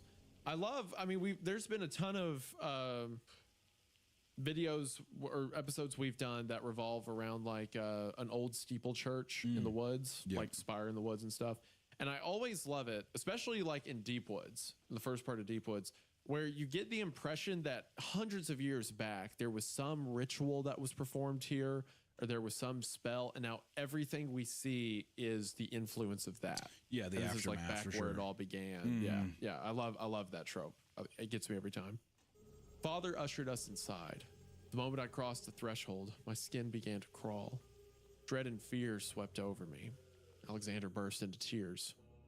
Father shoved me toward the altar. Out of the corner of my eye, I saw the sentry corpses twitching. Chests rose and fell in jagged, senseless rhythms. One especially tall corpse with long copper hair turned as I passed. I covered Alexander's eyes and stopped at the altar. Shadows thickened and writhed against the back wall. Back in the pews, bones clattered and dried joints creaked. Something blinked in the darkness behind the altar. Great, flat eyes like golden moons, shining in the cold shadows. Grandfather. The dog. Grandfather intoned. And her pup. He snarled, a deep, bone-shaking rumble like that of a tiger. Teeth glinted in the shadows, a shining ivory arc wider than Father's entire head. Pavel. She had a nightmare. When she woke, it followed her out of the dream. It came alive, and I saw it. Oh. Our little dog has talent after all. All good and well. She loves her pup. Do you love your pup, dog? He reared up from the shadows, twisted and sinewy and utterly inhuman. Do you love him? Or do you feel obligated to him? I opened my mouth to answer. Instead, I burst into tears. Grandfather laughed, a low roar that shook dust from the rafters overhead. A weak bitch indeed. I hope it's in the boy, Mikhail. It was always in the boy. That is why we made him. Now go. That's a Those good gray voice yellow there, dude. eyes flicked to the pews. I do not like to tempt my sentries. Not when they are hungry as they are. Fear and disbelief battled across Father's weathered face. Do you not understand what I've told you? She creates life from thoughts. A poor substitute from what we require. Leave, Mikhail. But Grandfather rocketed out of the shadows, a rippling mass of glittering skin and malformed limbs, and knocked Father to the stones. The corpse sentries uttered a deep sigh and continued to twitch. Never! Grandfather snarled. Sunlight poured through the crimson windows, imbuing his strange hide with a red glow. He looked like the sky, a starry piece of outer space. Never defy me! I waited breathlessly for Grandfather's eyes to burst and his skin to sizzle. He was, after all, exposed to daylight, but it did not. Many moments later, Grandfather struck Father across the face and whipped back into the darkness. We left. Father did not speak again until the cottage came into sight, and he grabbed me and dragged me off the path. Listen well. I can protect you from him, Ben. He looked down at Alexander, eyes blazing with disgust. When the time comes, I can protect you from him, too. But only if you help me. Why should I need protection? He's small and loves me as a mother. Do you remember the story of Alexandra? I nodded. Your story is coming. Only Alexander will be me. And you will be Alexandra. My heart fell to the cold earth. Carefully pressed Alexander's head into my shoulder, shielding his face from Father. Listen, dog. When next you dream of my sister. His voice broke. Pulled away and ran his fingers through his hair. Tears shone in his eyes, which were huge and miserable over his quivering mouth.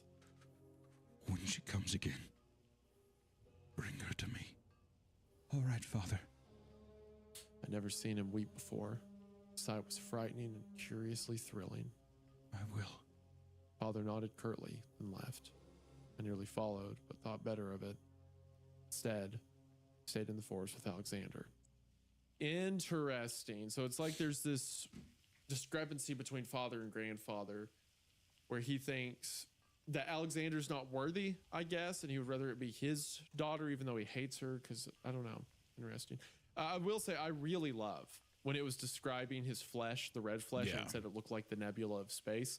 That works so well with the Leica metaphor the story's been chasing, where like space was this unknowable impossibility to Leica, and now we see that same image reflected in the skin of grandfather. Right. That's such a cool motif.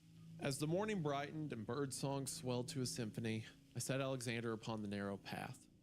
He ran forward, humming a tune of his own composition. Shadow and sunlight dappled his skin, turning him into a woodland sprite. Trees were in full bloom. Petals drifted down like snow, carpeting the earth in glistening white. Alexander pulled ahead. After a while, I couldn't hear or see him. He drifted away, slipping into the deep shadows. Panic overtook me. Alexander? Alexander! I rushed ahead, grimacing against the pain in my chest. My heart thumped wildly, so hard I could see my shirt move. Wanted to escape again. Alexander! He darted from between the trees. I halted, overcome with relief so powerful I took my breath away. Petals covered his head and shoulders. As I watched, one drifted down and settled on his nose. Wide green eyes glimmered above it, bright as the promise of spring. For the first time in my life, my heart was so full that I wept. That night, Alexandra came to me again, blistered flesh dripping down her face. Her eyes had melted away, leaving raw, swollen masses of flesh in her melted sockets. Remembering my instructions, I sat up. Father? I quivered. Alexandra reached for me blindly, ruined Finally, hands let me closing get rid in of some of these shadows. fucking stones, dude. Father We have burst so into many my room, stones. gasping. Alexandra! He shot forward, arms extended as if to sweep her up. She turned. Father froze. Alexandra tottered towards him. Mikael, my eyes hurt. Father collapsed and covered his eyes as Alexandra approached. She left a trail of pus and oil, shining like a tiny river in the moonlight. Oh no. Mikael, my hands hurt. Father wheezed miserably.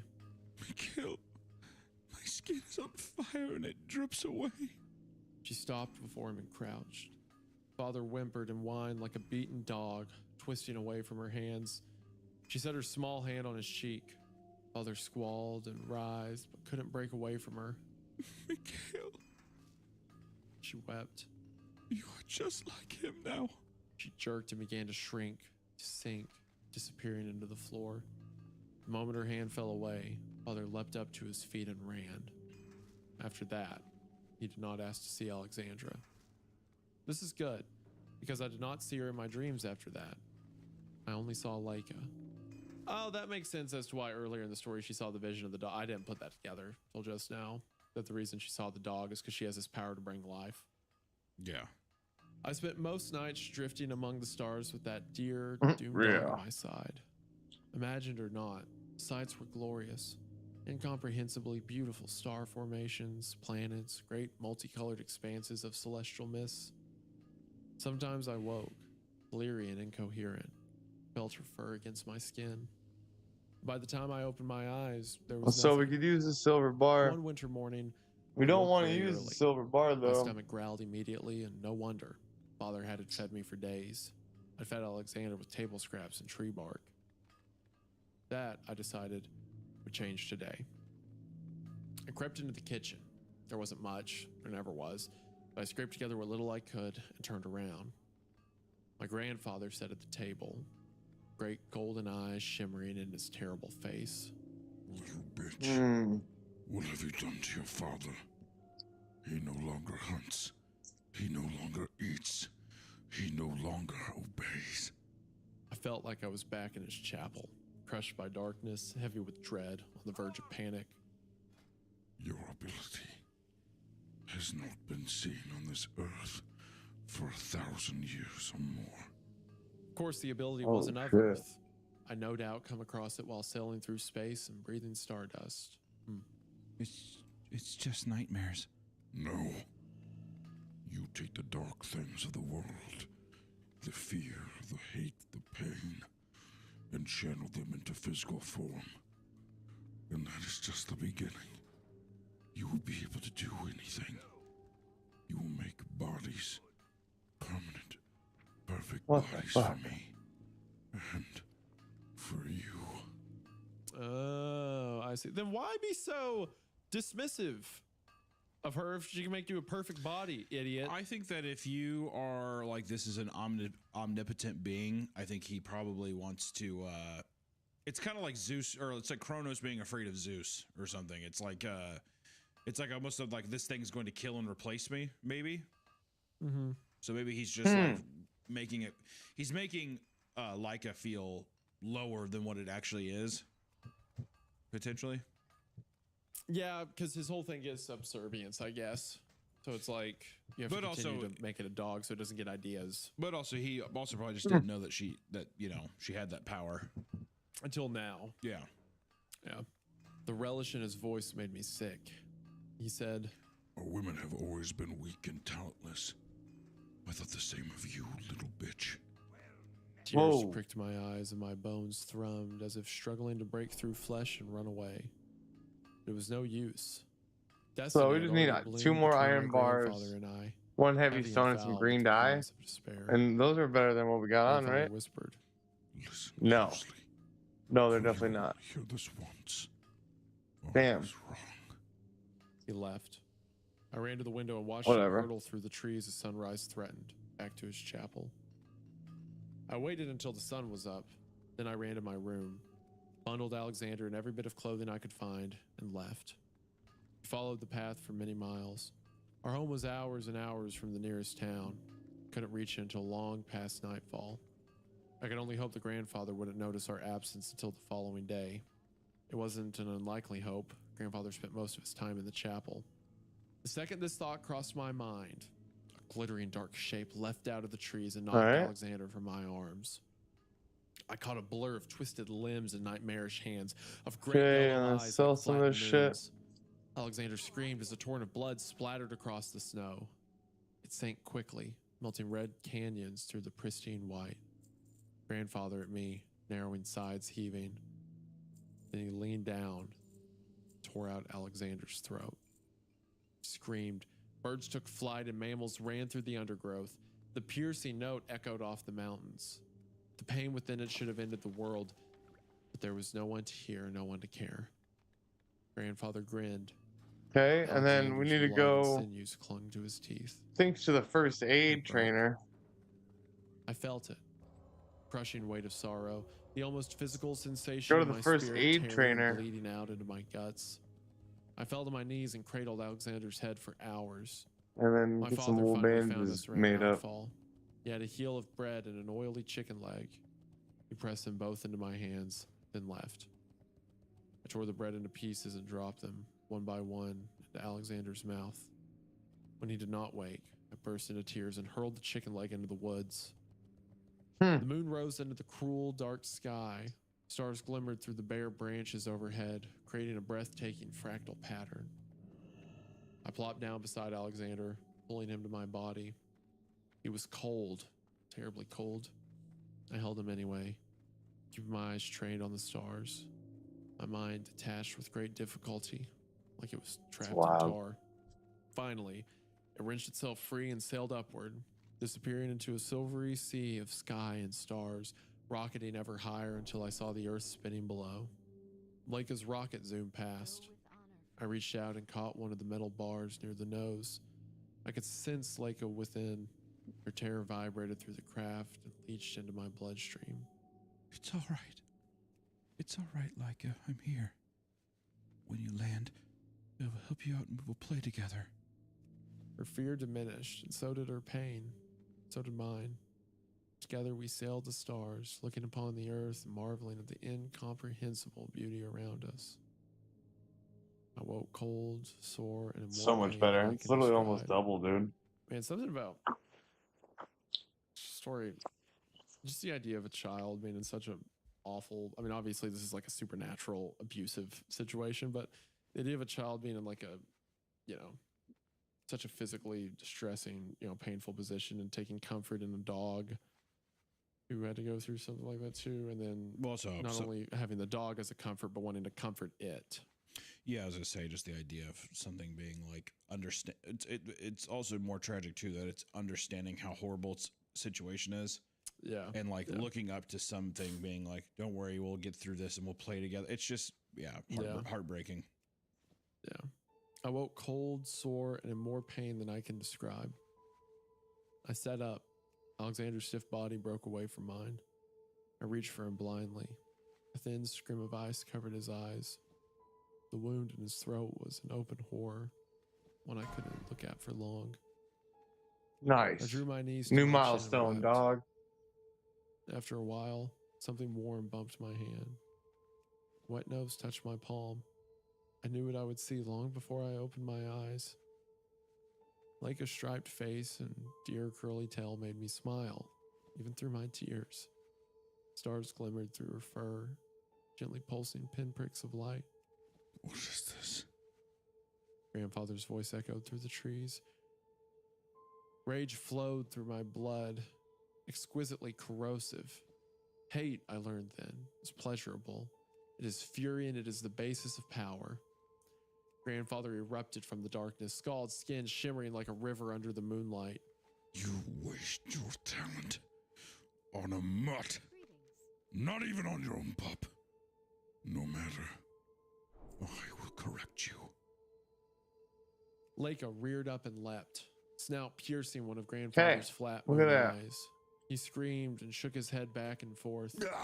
Leica fell to the snow, twisting and quickly righted herself. Hello? Then she bit his foot. Her teeth sank through that what's up, impenetrable, man? immortal hide like butter. Leica was not large enough or strong enough to kill him, but she No, tore I'm not in holes town, him buddy. the way I'm a sorry. match scorches holes in paper. Soon Nope. Grandfather was on his knees, mere feet from Alexander's corpse. Leica came to me. Now I'm up in the panting, snow, and dog. collapsed in my lap. She bled from 1,000 Hell yeah. wounds, some Armor, small, man. some undoubtedly mortal. Good dog.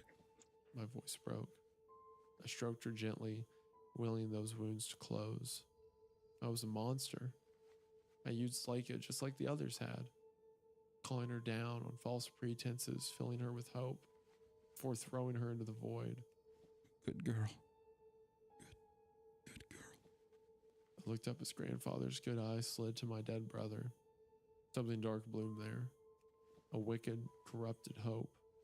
He curled in on himself, twisted body shrinking to a withered husk, and slid down Alexander's throat. I screamed as Alexander's body twitched and juddered. Then he sat up, bones creaking and frozen sinews cracking. He smiled. His eyes shone like molten gold in a forge. Leica attacked again. Alexander's face curled into a snarl as she bit into When his did we get skin, another exhibiting first an aid energy at trainer? odds with her awful wounds. Is there another I level watched, passes? It's gotta be, right? helpless and hoping and hurting, wishing I could detach and fly into the stars once more. Except there would be nothing there for me now. I'd called Leica down from the stars No, and doomed our her. fucking stash Snow should be crunched cleared out a behind little me. bit, I dude. whirled around. We gotta Father just give stood her there, away some of these watching rough me with grinding contempt. stones. They're In his worthless. hands was a sleek, gleaming shotgun. Relief and horror engulfed me. This was the end.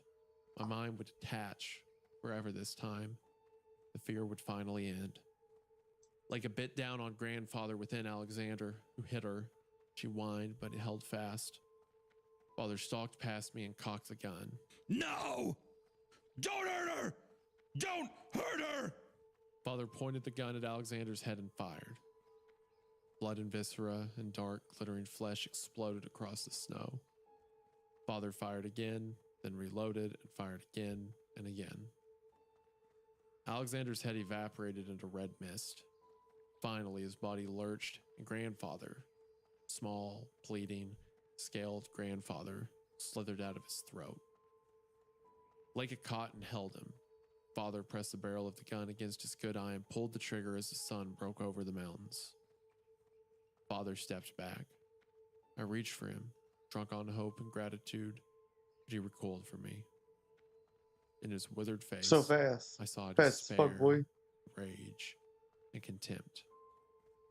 Kept his eyes trained on mine as he placed the gun in his mouth. No! He pulled the trigger. Half his head evaporated, leaving a glistening mass like a fleshy geode. His body stumbled forward a step and crumpled to the snow. It took a very long time for the sun to burn Grandfather down to dirty oil. Leica held on until the last scrap of skin melted. Then she stumbled to me and collapsed. I stroked her until her body shrank and sank into the ground, leaving nothing but a scattering of tiny, dim orbs. The stars I'd seen in her fur. I touched one. It was pleasantly hot. I gathered them up and slipped them into my pocket.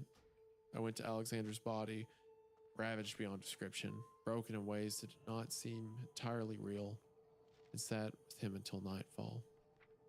Then I stood and walked away, and life went on.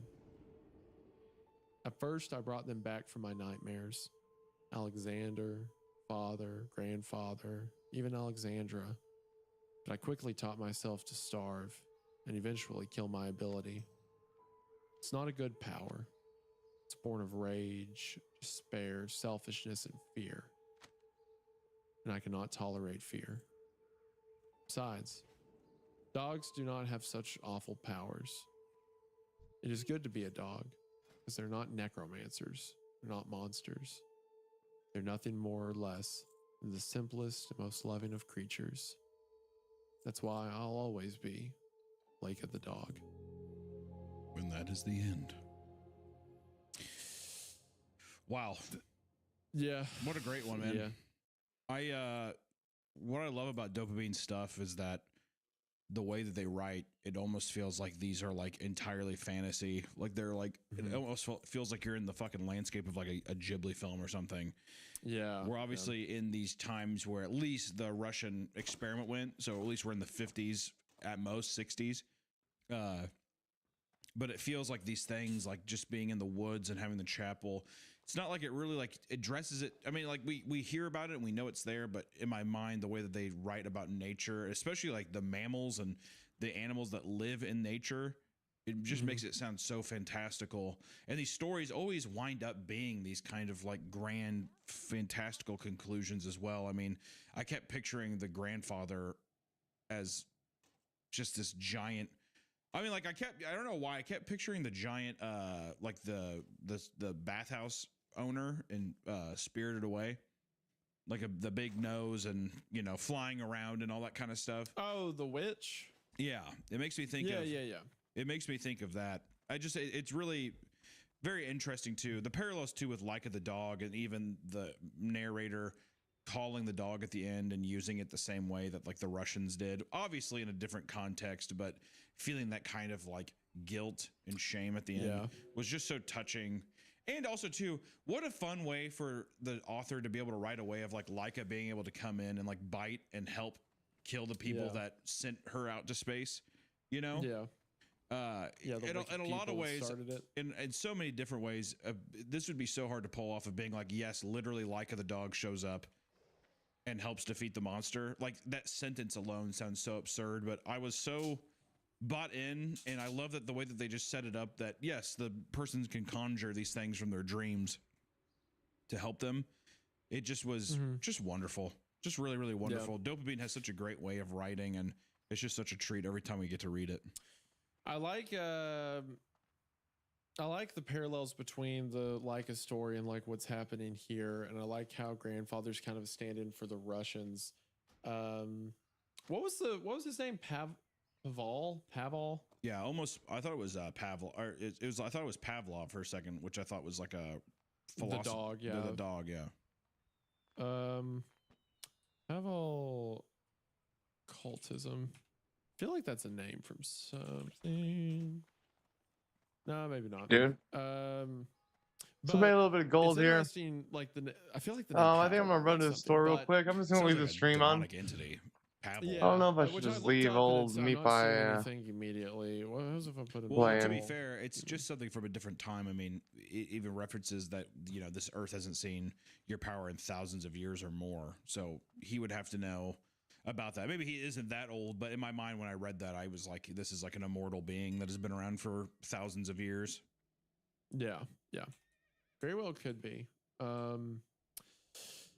But man, it always obviously is heavy, like children, Yeah. you know, being put in stressful situations. But I think this was done respectfully. I think it was done with an appropriate way, and I like Yeah, the I connection mean- between like this suffering and then like like of the dog suffering and stuff like that. And like you said, all the stuff that had to come together for it to make sense and not seem like jumping the shark to have Leica show up in the story and help at the end. But it was set up appropriately that I think it worked. Yeah, no, I think it worked really well. I think that it handles the themes in a great way, in a very Man, they are influenced ruining way. the It's just a auction lot store, of fun. And I dude. just, like I said, every time we get to read Dopamine, I mean, this is just the second story, but it's just such a fantastical big experience that they just feel so tonally. You guys are the its worst, own, dude. You know, like it just feels.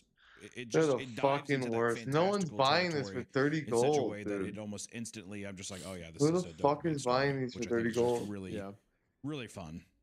Yeah, like I said, it feels very like Narnia, very like otherworldly, you know, Mhm. legendary journey the kids go on kind of thing. There was something I was going to say about. Oh, I also kind of like how the ending of the story almost goes with what I was saying earlier. How Leica is such an interesting figure because she was one thing, but now culturally she's been made into something so different, almost as a way of saying sorry to what she originally was. And here at the end of the story, we have our Leica the person physically call down Leica the dog, and then even then it suffers. So it's almost like Dopamine may have not been going for this at all, but it's almost like a statement about the line at the end. It's good to be a dog because they're not necromancers. The idea of bringing back these old tragedies for your own use or your own purpose, it's almost better to Burning just be War something that Axe. shows compassion rather than something that twists meaning and desire for one's own purpose, even if the purpose is These are pretty good, altruistic. dude. Well, I don't know. I abandoning, feel like there's something there. abandoning the powers and the line of dogs aren't necromancers. To me, it just seems that dogs are the epitome of innocence, and man, no matter good or bad, will always have corruption. Like the power is fueled off hatred. I think it's just another thing that just shows that like man is like it's better to be that of a dog than it is a man or whatever, just because they are at its core good. You know, It's not worth I think it, that's dude. kind of the idea. But man, We're gonna have you to know, hope for for a theme today fucking of good being drop or something. sacrificed, what a fun 3 stories we got crazy. to read.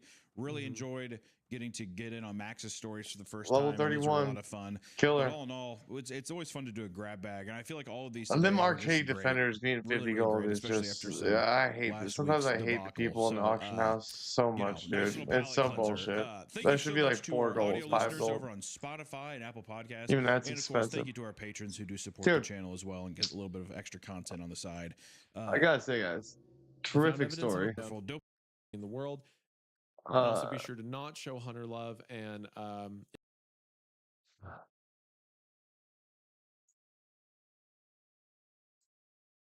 like that. All right. Where's our music?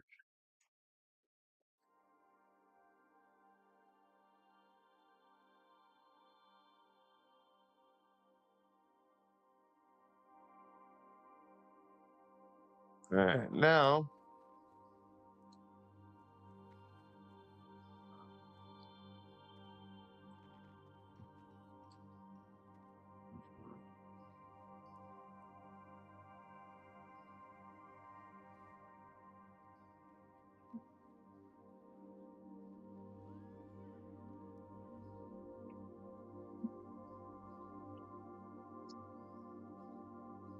I'm gonna run to the store.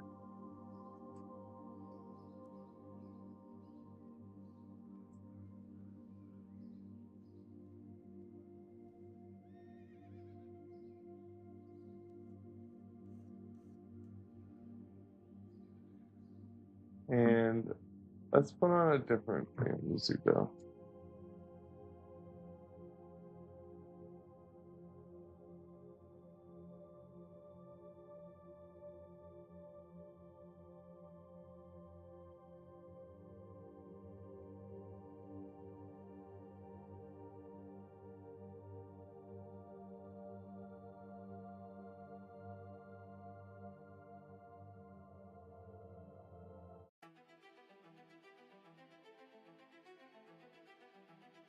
Nice. All right, fellas.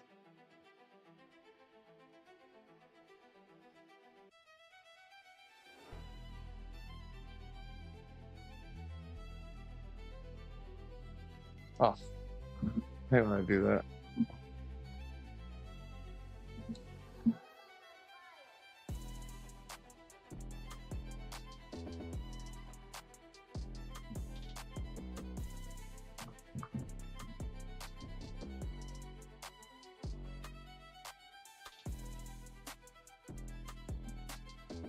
Okay, I'll be back. I'll be back. I don't know, it's gonna be like 15, 20 minutes. The whole thing.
Damn, dog, we still didn't get a buff.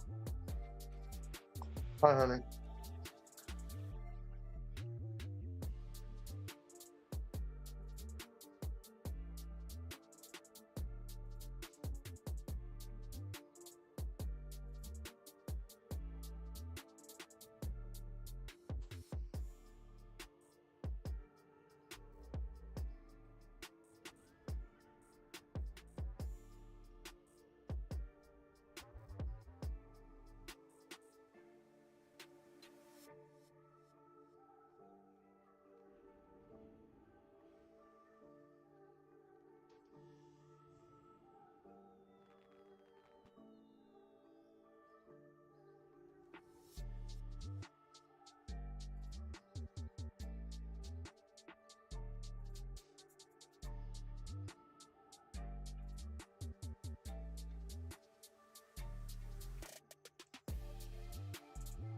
Yo, yo, yo, yo, yo.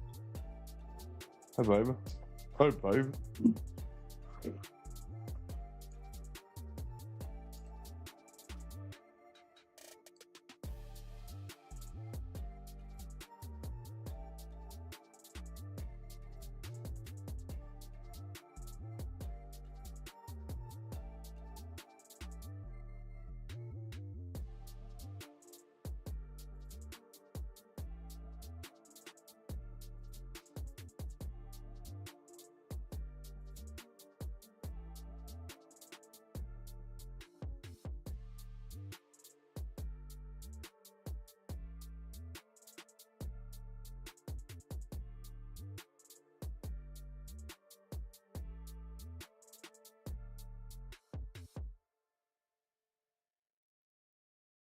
Stuck around?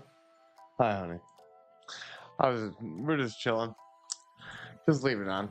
Play video games. Oh, is the music really loud now?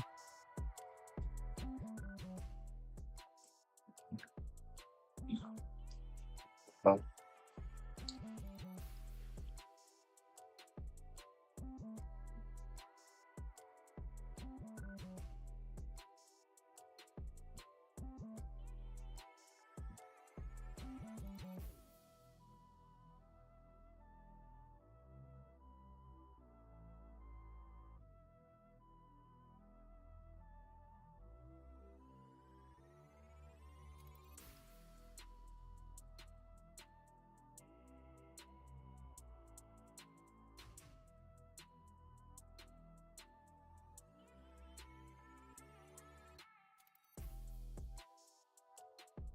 What we got going on here?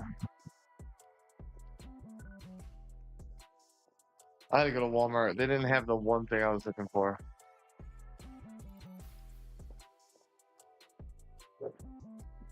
Killed me, dude. I just wanted the one thing.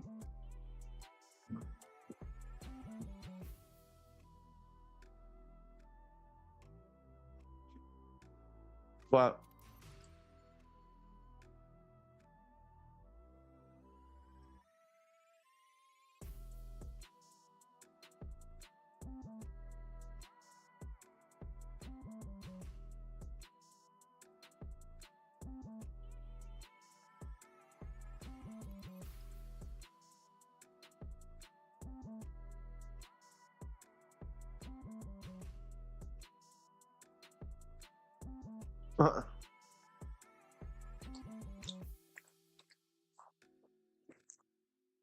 kids came home, took up. My kids came home and took all your food. I'm sorry, baby.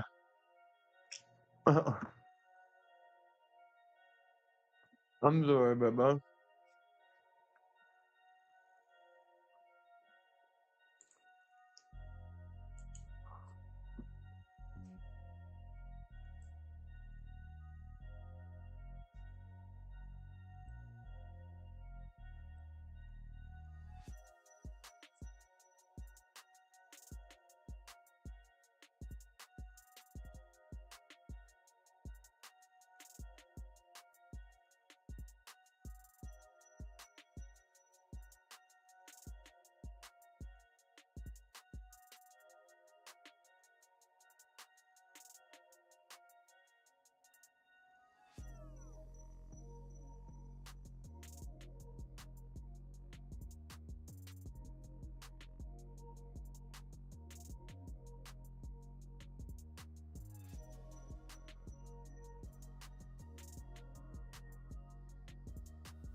Okay, 1 minute. Shit.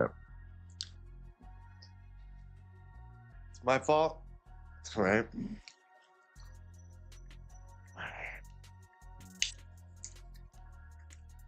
Dude, this thing has been running long enough.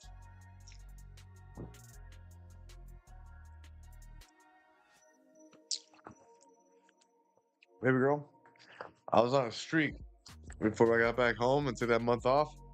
We were getting any stream, we were getting at least 20, 30 people. We just ain't doing it no more. This ain't happening. We caught some steam. I had some wind in my sails, and I just let it go. I let it go. Let it go. You know? I know. Well, we ain't gonna do it this stream, so I'm gonna get off this stream. I'm gonna go to sleep early tonight so I can get up early tomorrow. Those are the ones that we usually be doing. I need to start going through the news again. People like that. Start talking, so I get clips and shit. You know? It's so lame sometimes. I need to figure out how to use this studio better. On this app.